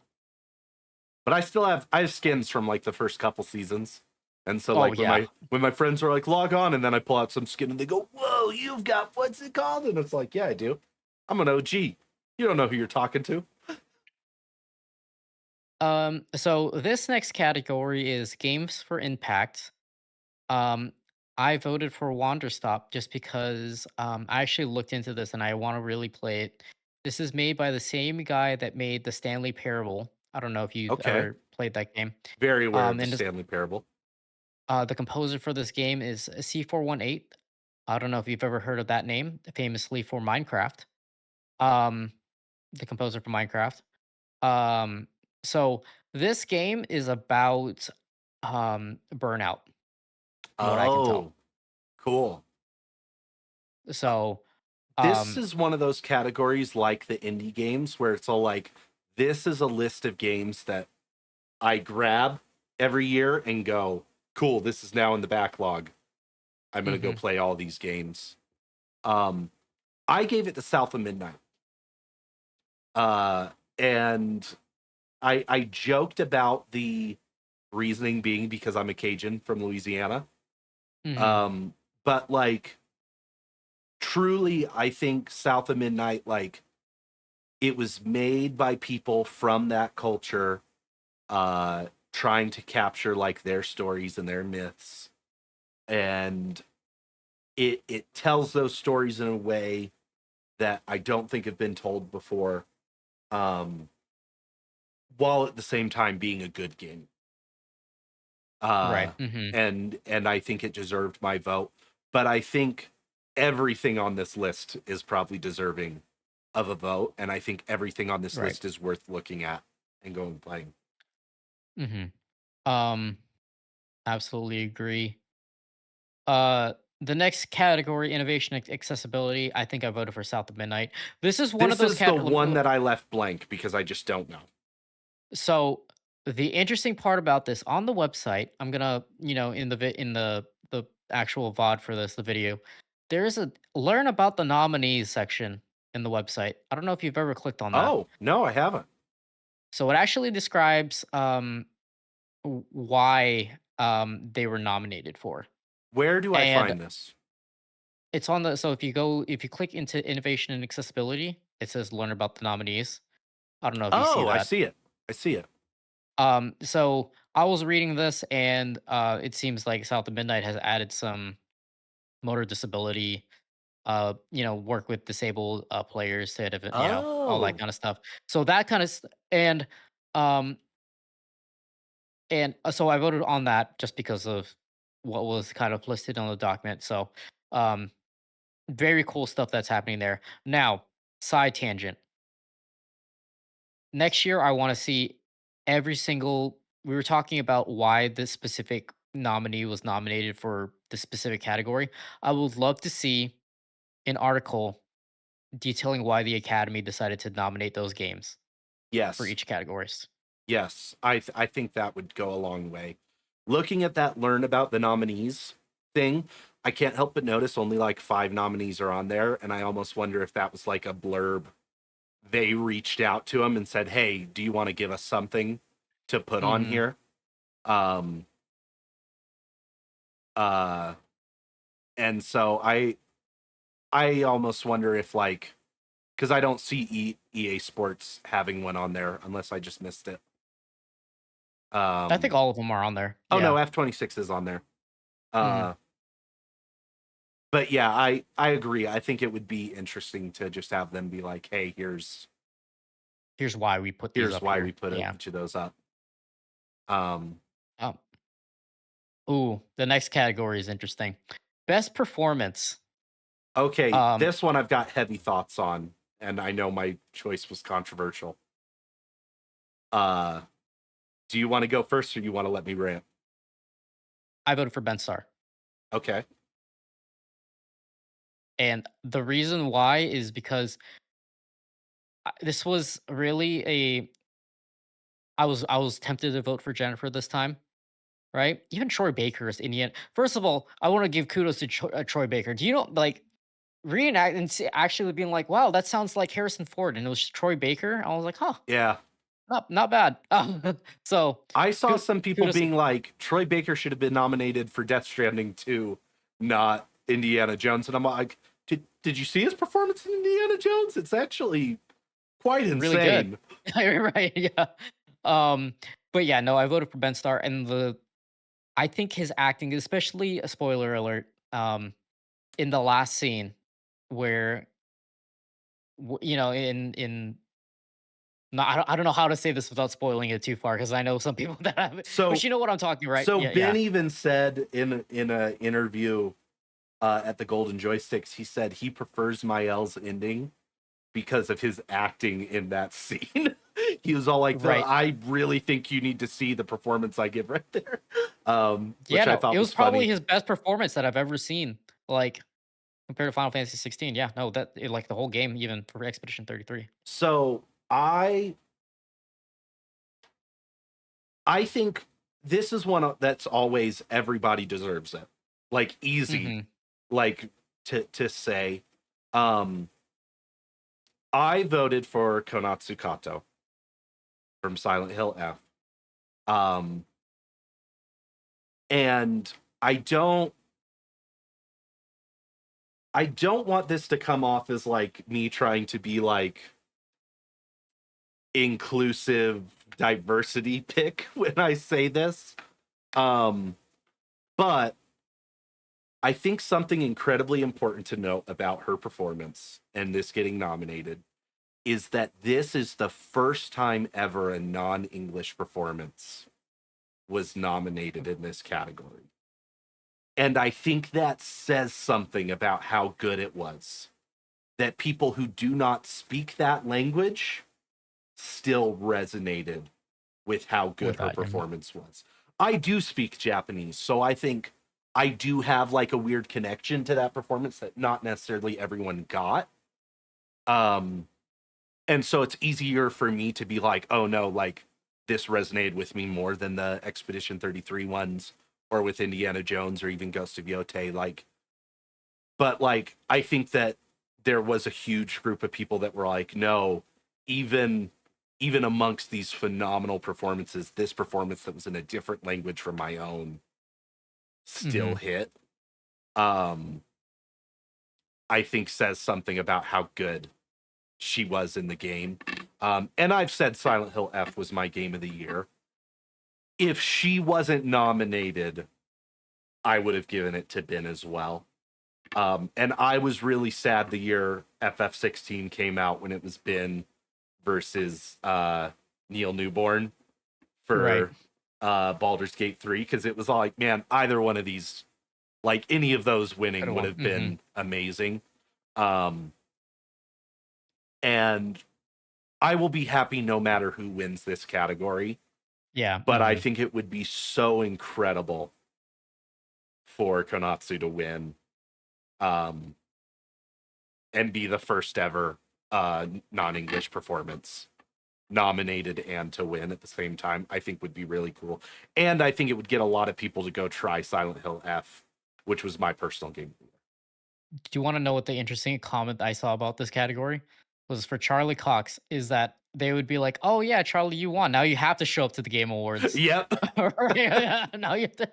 Well, because he's gone on record saying, I went in and did 1 8-hour session to Mhm, record, and he was blown away with the response he's gotten to the role. mhm. So he had no Which really idea. speaks about which really speaks to me for an 8-hour session. You're like, yeah, never thought about it ever again. Now you're nominated for best performance. I'm like, Yeah. that's pretty damn Um, good, right? So so this is one I'm excited to see, and it's also usually one of the first ones they announce and have someone get up. Uh, yeah.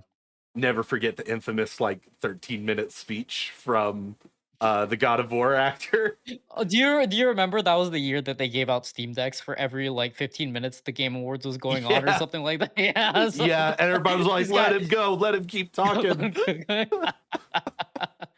um. Anywho, best audio design goes. Nominees are Battlefield 6, Expedition 33, Death Stranding 2, Ghosts of Yotei, and Silent Hill F. Okay, so this one I get controversial on. I'll let you go first because I got a rant. I voted for Battlefield 6 Okay, just because I know how difficult it is to actually for best audio design for a shooter. Like there's a lot of stuff that goes on when you design for a shooter, okay, like for audio. So that's that's true. I wholeheartedly agree. Um, I gave this one to Silent Hill F. Uh, and for me, when it comes to a horror game, sound design is like the number one thing that separates a scary game from a not scary game. mhm, And like the little things of like the way doors would slam when you're walking down a hall, or like you would hear like an animal scurry through a bush or something. Like those tiny details made the game terrifying for me. Or like the way like the monster's bones would crack when they would mhm. move. Um, but where my opinion gets controversial is one, I I think people confuse best audio design with best score. And they're two separate categories. and they're Yes, two you're right. separate categories. Um, I saw a lot of people that were like, "Oh, Expedition 33, easy, best audio design." Um, and uh, I actually specifically think EX33 does not deserve this category, and I'll tell you why. When I played the game, I played it on stream, and I had person after person telling me, "Oh, for the parry design, you just need to listen to the audio cue." I was one of them that also said that to him too. Yep. I was to be fair, And yeah. I kept trying to listen to it. Um, and I switched my headphones halfway through the game. And I was hearing things that I was not hearing before. It wasn't a timing thing, which is what I thought it was. It was a, oh no, they're actual audio cues that I could not hear on my other headphones. If you have to change your equipment to be able to hear the audio mixed as it's intended to, and even like I played on my TV, I played with different headphones. I had to have these headphones on. I had to have like a nice gaming set of headphones on. Or, well, these aren't gaming, these are like studio monitors, but I had to have good headphones to hear these mysterious audio cues that everyone had mentioned to me. And I did go from parrying like 1 in 5 to like 4 out of 5 hits. It was Mhm. like, oh no, to me, that is actively a bad mix. That is actively bad sound design if it does not work on every piece of hardware. Um, Right.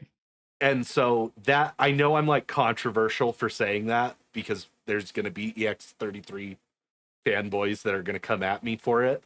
Um, but like, I think they actively failed on that point.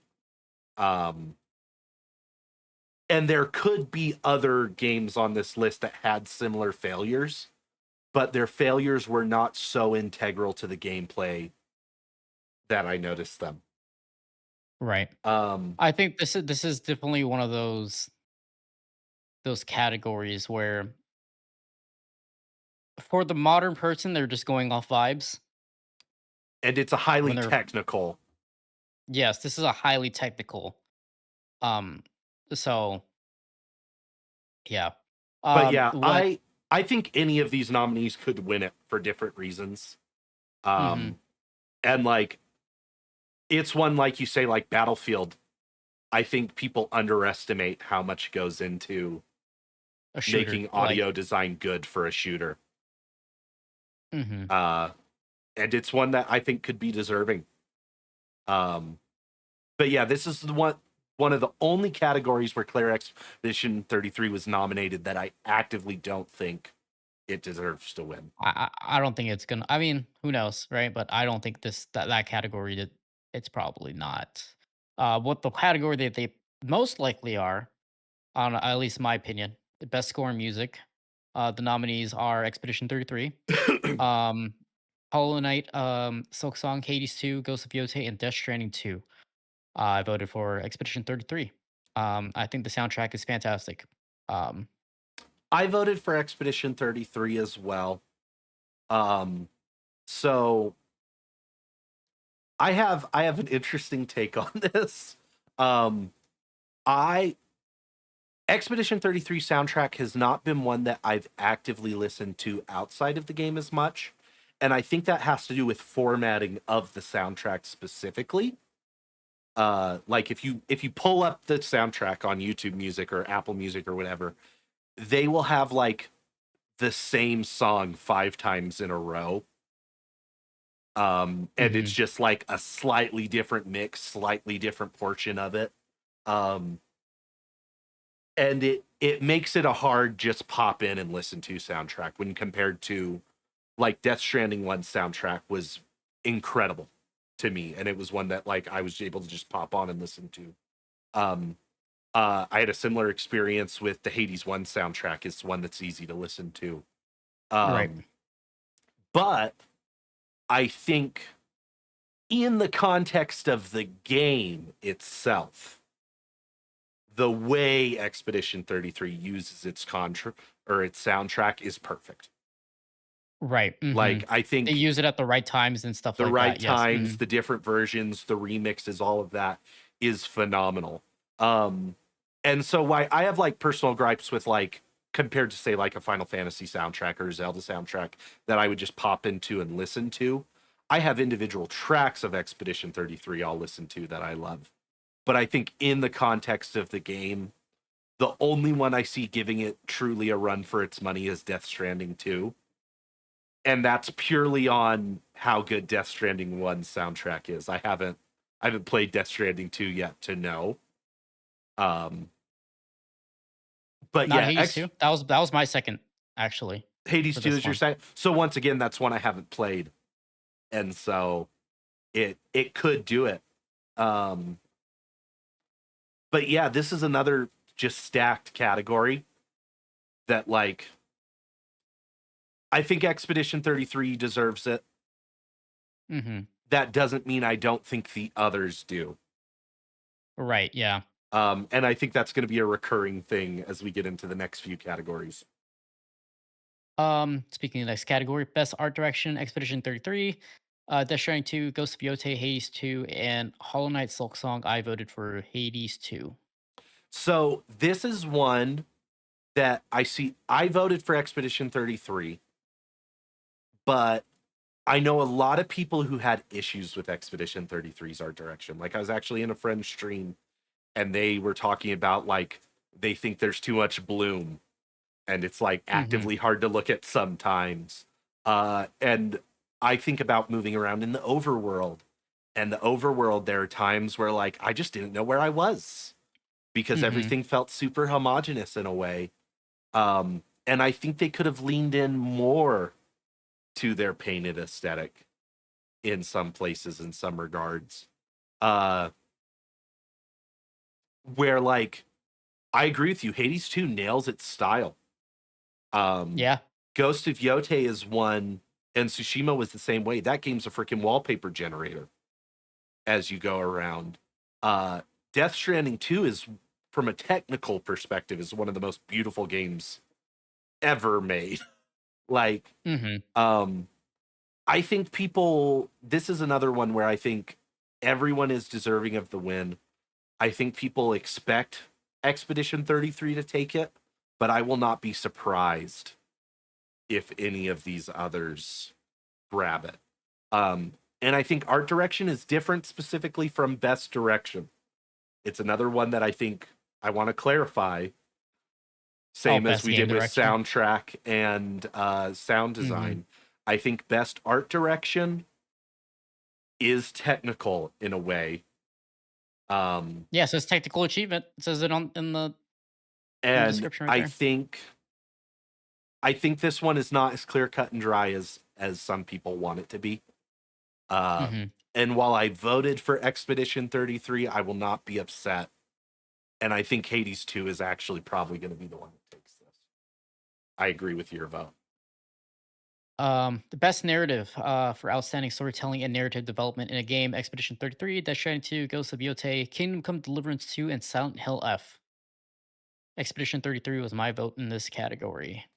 Um, we did a Silent whole Hill was your episode. We did a whole episode, so I'm not going to talk yeah, about my qualms with Expedition 33. I voted for Silent Hill F. yeah. Um, uh, I don't know enough about the other ones to give it to them, but I wouldn't be surprised if Death Stranding 2 took it. Kojima is known for narrative. Ghost of Yotei, I've talked earlier why I had qualms with its narrative. Mhm. KCD2, there's that dark horse coming in again. Uh, I would be blown away if KCD2 swept the awards, but I think there are going to be a lot of people who would be very vindicated if it did. Oh, yeah. Yeah. Um, but I do think Expedition 33 probably takes this. Probably gonna But I don't think it's as close as people think. I think there are people who are like, oh, Expedition 33, obviously. But I think these other games, like when we look at Golden Joysticks, you talked about that right. spread of the votes. Expedition 33 won with 33 or 30%.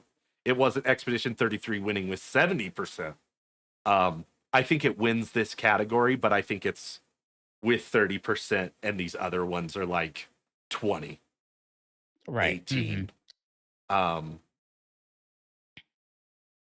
Um, but yeah, but yeah, so I think honestly, I think for best narrative, just to kind of wrap this up, I think, and this kind of goes into the next category of best game direction. They know what they wanted to do with this one, and it really, yeah, yeah, it was clear cut for me. Same thing with best game direction. The nominees were Expedition 33, Death Stranding 2, Ghost of Yotei, Hades 2, and Split Fiction. I voted for Expedition 33 just because they coming into this, they knew what they wanted to make, yep, right? And they had their clear objective and they achieved that objective of what they wanted to do with this game. Now, did they yeah, want to do everything that they wanted to do with this game? No, but they had the viable product in order to do so, and yeah. they fulfilled their product. Yeah. Hmm. So, best game direction, I've talked about this before in like my personal videos. I actually think this is the most prestigious award of the night. I actually think best game direction is a bigger deal than game of the year. And we have had years where a different game won best game direction than Then game of game the of the year. year. One that I specifically remember is Baldur's Gate 3 versus Alan Wake 2. Alan Wake 2 actually won more awards than Baldur's Gate 3, but Baldur's Gate 3 won game of the year. But Alan Wake won best game direction. Um, and Alan Wake 2 was an incredible game if you Hmm. sat down to play it. Um, this one, I I do think for all the same reasons you just said, I think Claire Obscura wins it. But I also think Death Stranding 2 or Hades 2 could potentially take this.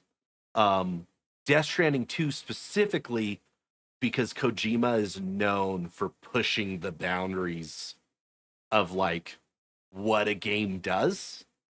Um, and man, what I'm coming out of this is that I really need to sit down and play Death Stranding 2 so I can back up some of what I'm saying. Um, but there is no doubt in my mind that Death Stranding 2 is innovating in ways. And the thing that I think sets like that word right there, innovation, Hmm. is where I get hung up. Um, because I think there's a lot of people who think Expedition 33 is revolutionary in like its gameplay or in the way like it does things. I view Expedition 33 as a beautiful assemblage of everything that came before it and a beautiful tribute in the same way that last year's game of the year uh Astro Boy. Astrobot was. Like Hmm. I think Claire Obscura is a perfected assembly of all of its It's a love letter to a love what letter. it. Yeah. Exactly. Um and I've also heard Hades 2 referred to as roguelike perfected. Like Hmm. I think those two games and I think Split Fiction is a perfection of what Haze Light has been doing, you know? Right. I think I look at these games and a lot of them are like this perfect assembly. I feel like Death Stranding 2 is the one that I look at these and I expect innovation. Uh, and that's where I think Death Stranding 2 might possibly take this category is that it might be slightly more innovative than the other ones. That being said, I still voted for Expedition 33. Um, but I think Death Stranding 2 could take this award. Um, anything to Yeah, add? Any and thoughts? I think this is one of those things where I think you are. I think this is this. There's a reason why this goes on second to last of the award show, right? Because I think this was in a ways it's kind of like the 1A 1B award, right? Where Yeah. you have the game of the year and then best game of the year, or best game direction, right? Because so yeah, nothing else to add on that. But going on to the final category of the night, game of the year, Clear Obscure Expedition 33, Death Stranding 2, Donkey Kong Bonanza, Hades 2, Hollow Knight Silk Song, and Kingdom Come Deliverance 2. and I voted for Clear Obscure Expedition 33. So I voted for Clair Obscur as well, uh, with the caveat that I have not played any of the other nominees. Right. Um, I think we've danced around this topic all night and kind of said Hmm. different things about different games. Um, I don't think this is clear cut.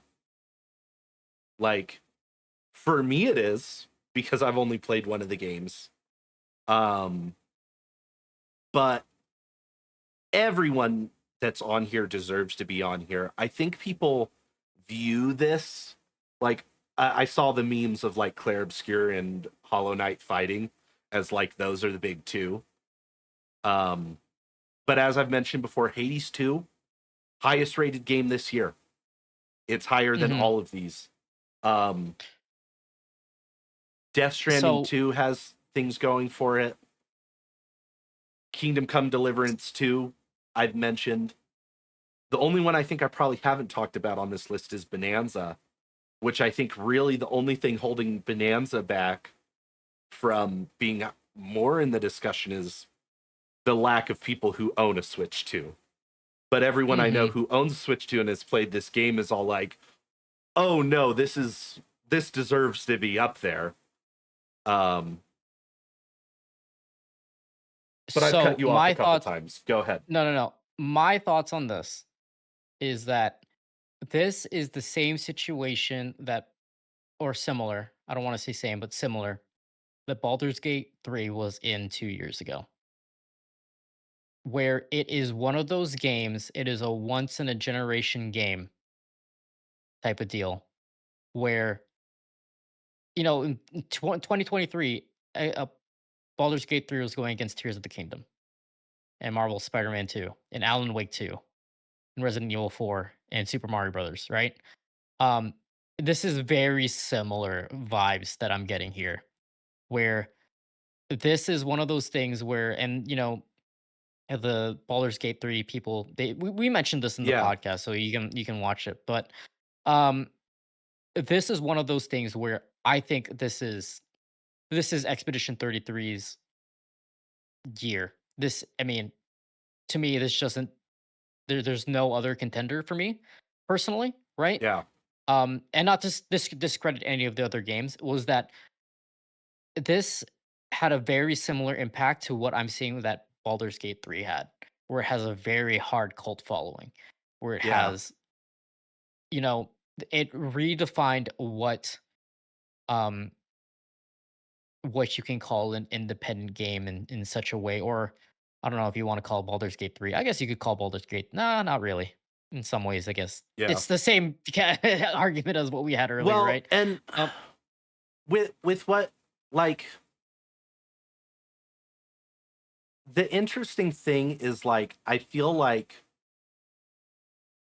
with Expedition 33, it's not that I'm ever talking people into voting Expedition 33. I'm talking people out of voting for Expedition 33.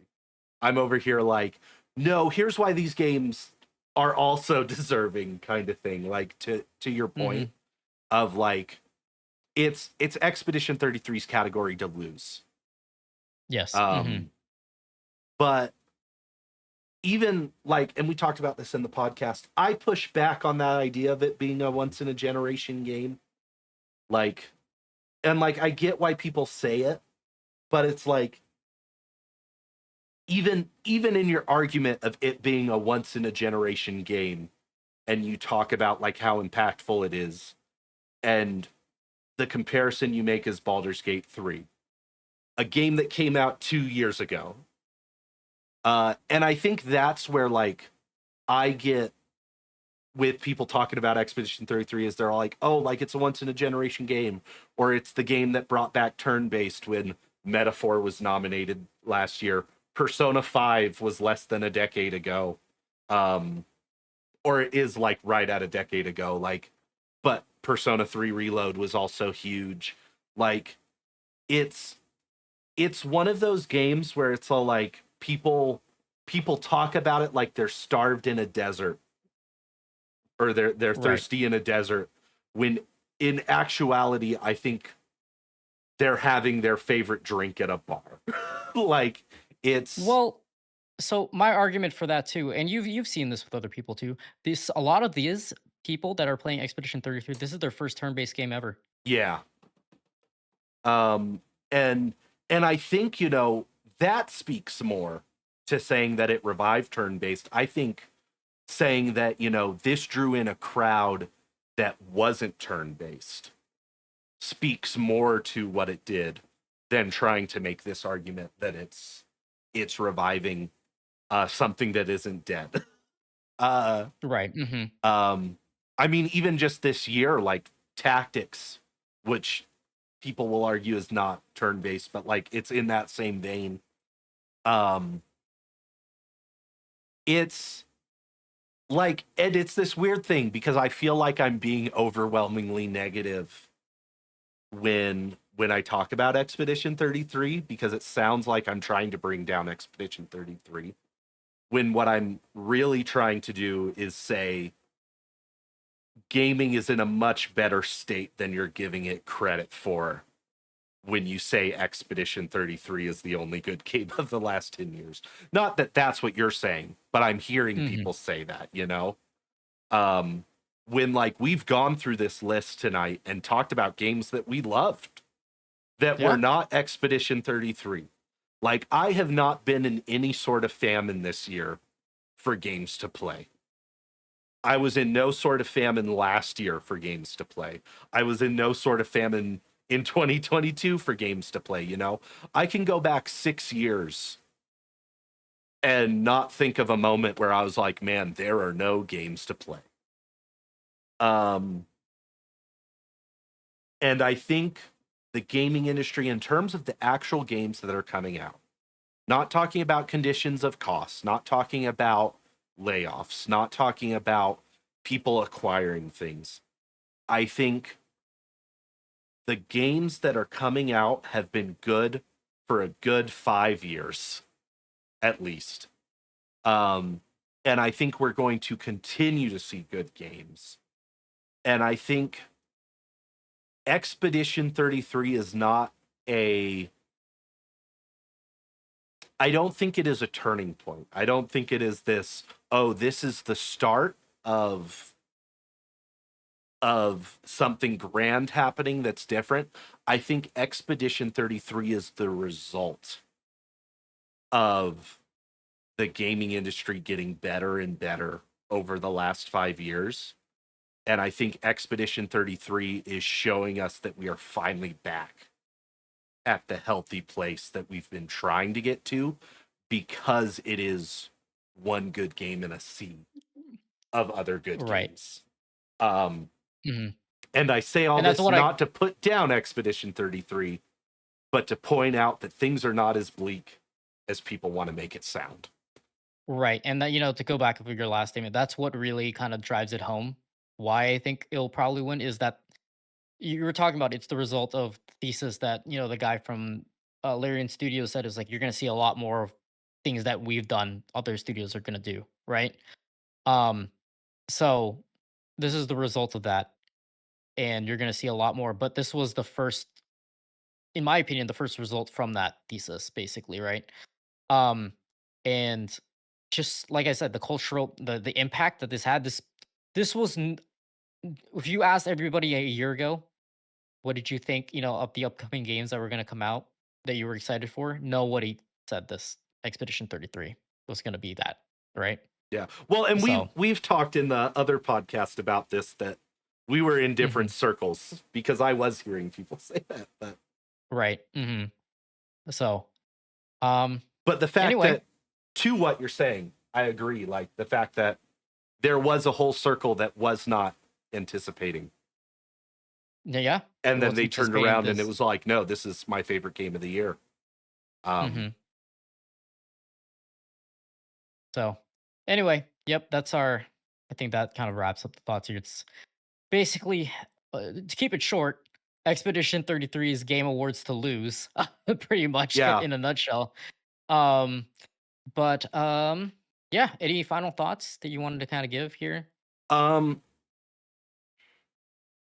no, other than, and we'll have the details of it in the description of this video of where it's going to happen. We'll probably both be streaming on multiple channels. We are going to do a live watch of the Game Awards. So we'll be able to see if we were wrong, if we were right. But I think I want to wrap up saying what I said at the beginning, and that is that no matter who wins, it's not a personal attack on your taste in games. This is an opportunity for us to come together as gamers, spend time with our friends, celebrate the industry, see new announcements and things that are coming in the next year or years to come. And I think if you go in with the idea that you want to have a fun time, hang out with some friends, hop in a Discord call, do something, feel free to come watch with us. I think you'll have fun at the Game Awards if you approach it that way, rather than the game that you loved has to win or your night's a wash. Right. And this is ultimately, I think, to kind of piggyback on that statement, right? We are talking about video games, right? It's not like these are life-changing events. Or they could be life-changing when you're playing the game. That's what I mean. Not but if your game loses, it's not gonna like, be the end of the world, if that makes sense, right? Quote it We're now. talking about We're going to be in January and there's going to be a revolutionary war over who lost the Game Awards, and we're going to feel silly. But let me tell you, I just mentioned that there's no stakes, but I'm telling you there are stakes here because if Uma Musume doesn't win, I don't get my 1,500 carats, That's and I want my true. 1,500 carats. Gotcha So communities, man. please win, because I'm saving for Manhattan Cafe and it needs to win so I can get more free gems. Um, but yeah, that's why that's how I feel about the Game Awards. Um, one more thing before we kind of end off here. We talked about it earlier about announcements. What do you think you're going to see at the Game Awards this year in terms of So, announcements? like, what do I think is going to be the biggest announcement, or just announcements in general? What's the okay, biggest announcement? Yeah. I don't know if you had two separate So, thoughts there. the biggest thing I expect to see announced is probably a firm GTA 6 release date. That's gonna get delayed again, probably, but yeah. But yeah, I see maybe a new GTA 6 trailer with a release date.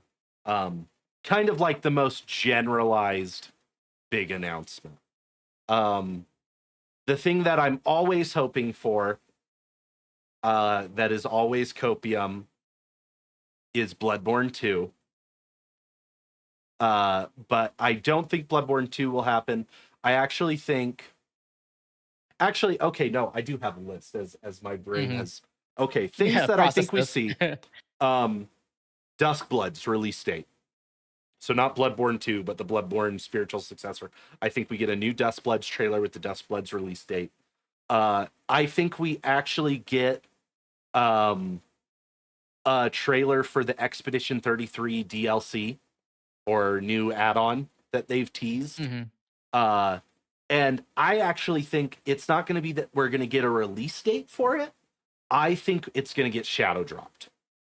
I think it's going to say we're going to get a trailer for it, and it's going to say that is available tonight at midnight. Um, Similar to in the past, they did a DLC for God of War where it wasn't a shadow drop, but they said that'll be available tomorrow, or it was like 2 days from now, kind of thing. Like it was Mhm. a very immediate. With how much Expedition 33 has been nominated and them already previously announcing that, I think we get a short trailer for it, and we get the date. Um, and we've seen many a DLC get announced in the past at the Game Awards. I think the 16 DLC was announced at the Game Awards. Um, Mhm. but so I think those are very likely. Those are kind of my three: is Dustbloods, GTA 6, and Expedition 33. all getting those. Far reach predictions.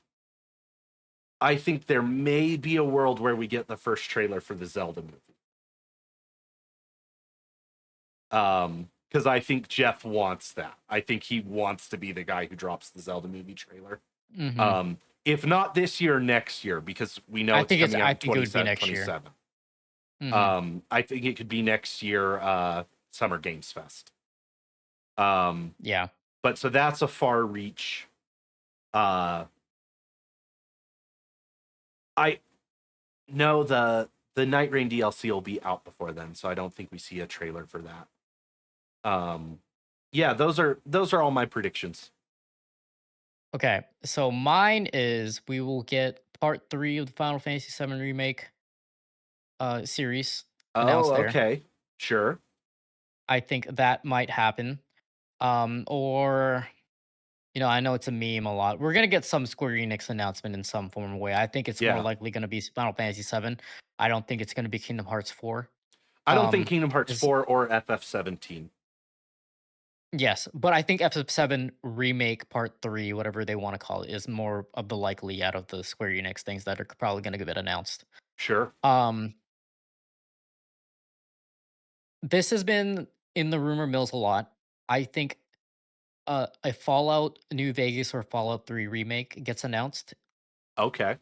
similar to how Oblivion done it, Yep. where um and GTA 6. I think that's the shoe in. I wouldn't be surprised if GTA 6 doesn't show up though. Yeah. I'm gonna be honest with you. So what's your far reach? What's your your crazy insane prediction? Oh, my Or not insane even prediction? insane, but something that if you saw it, that would be the coolest thing. You know what just came to mind right now? The Elder Scrolls 6. Oh, Elder Scrolls 6 getting an actual They release or a trailer. a trailer. Like they literally said something and then never they said it. I think how many years ago was that now? A while ago. When we saw the title scroll for it was 5 years ago. Yes. So yeah, I think maybe it's Xbox's time. Hail Mary. Yeah, it is. I mean, yeah. So maybe we So might see Elder Scrolls 6. as you bring up Elder Scrolls 6 and you brought up a Square Enix announcement, this would be another one of my Hail Marys.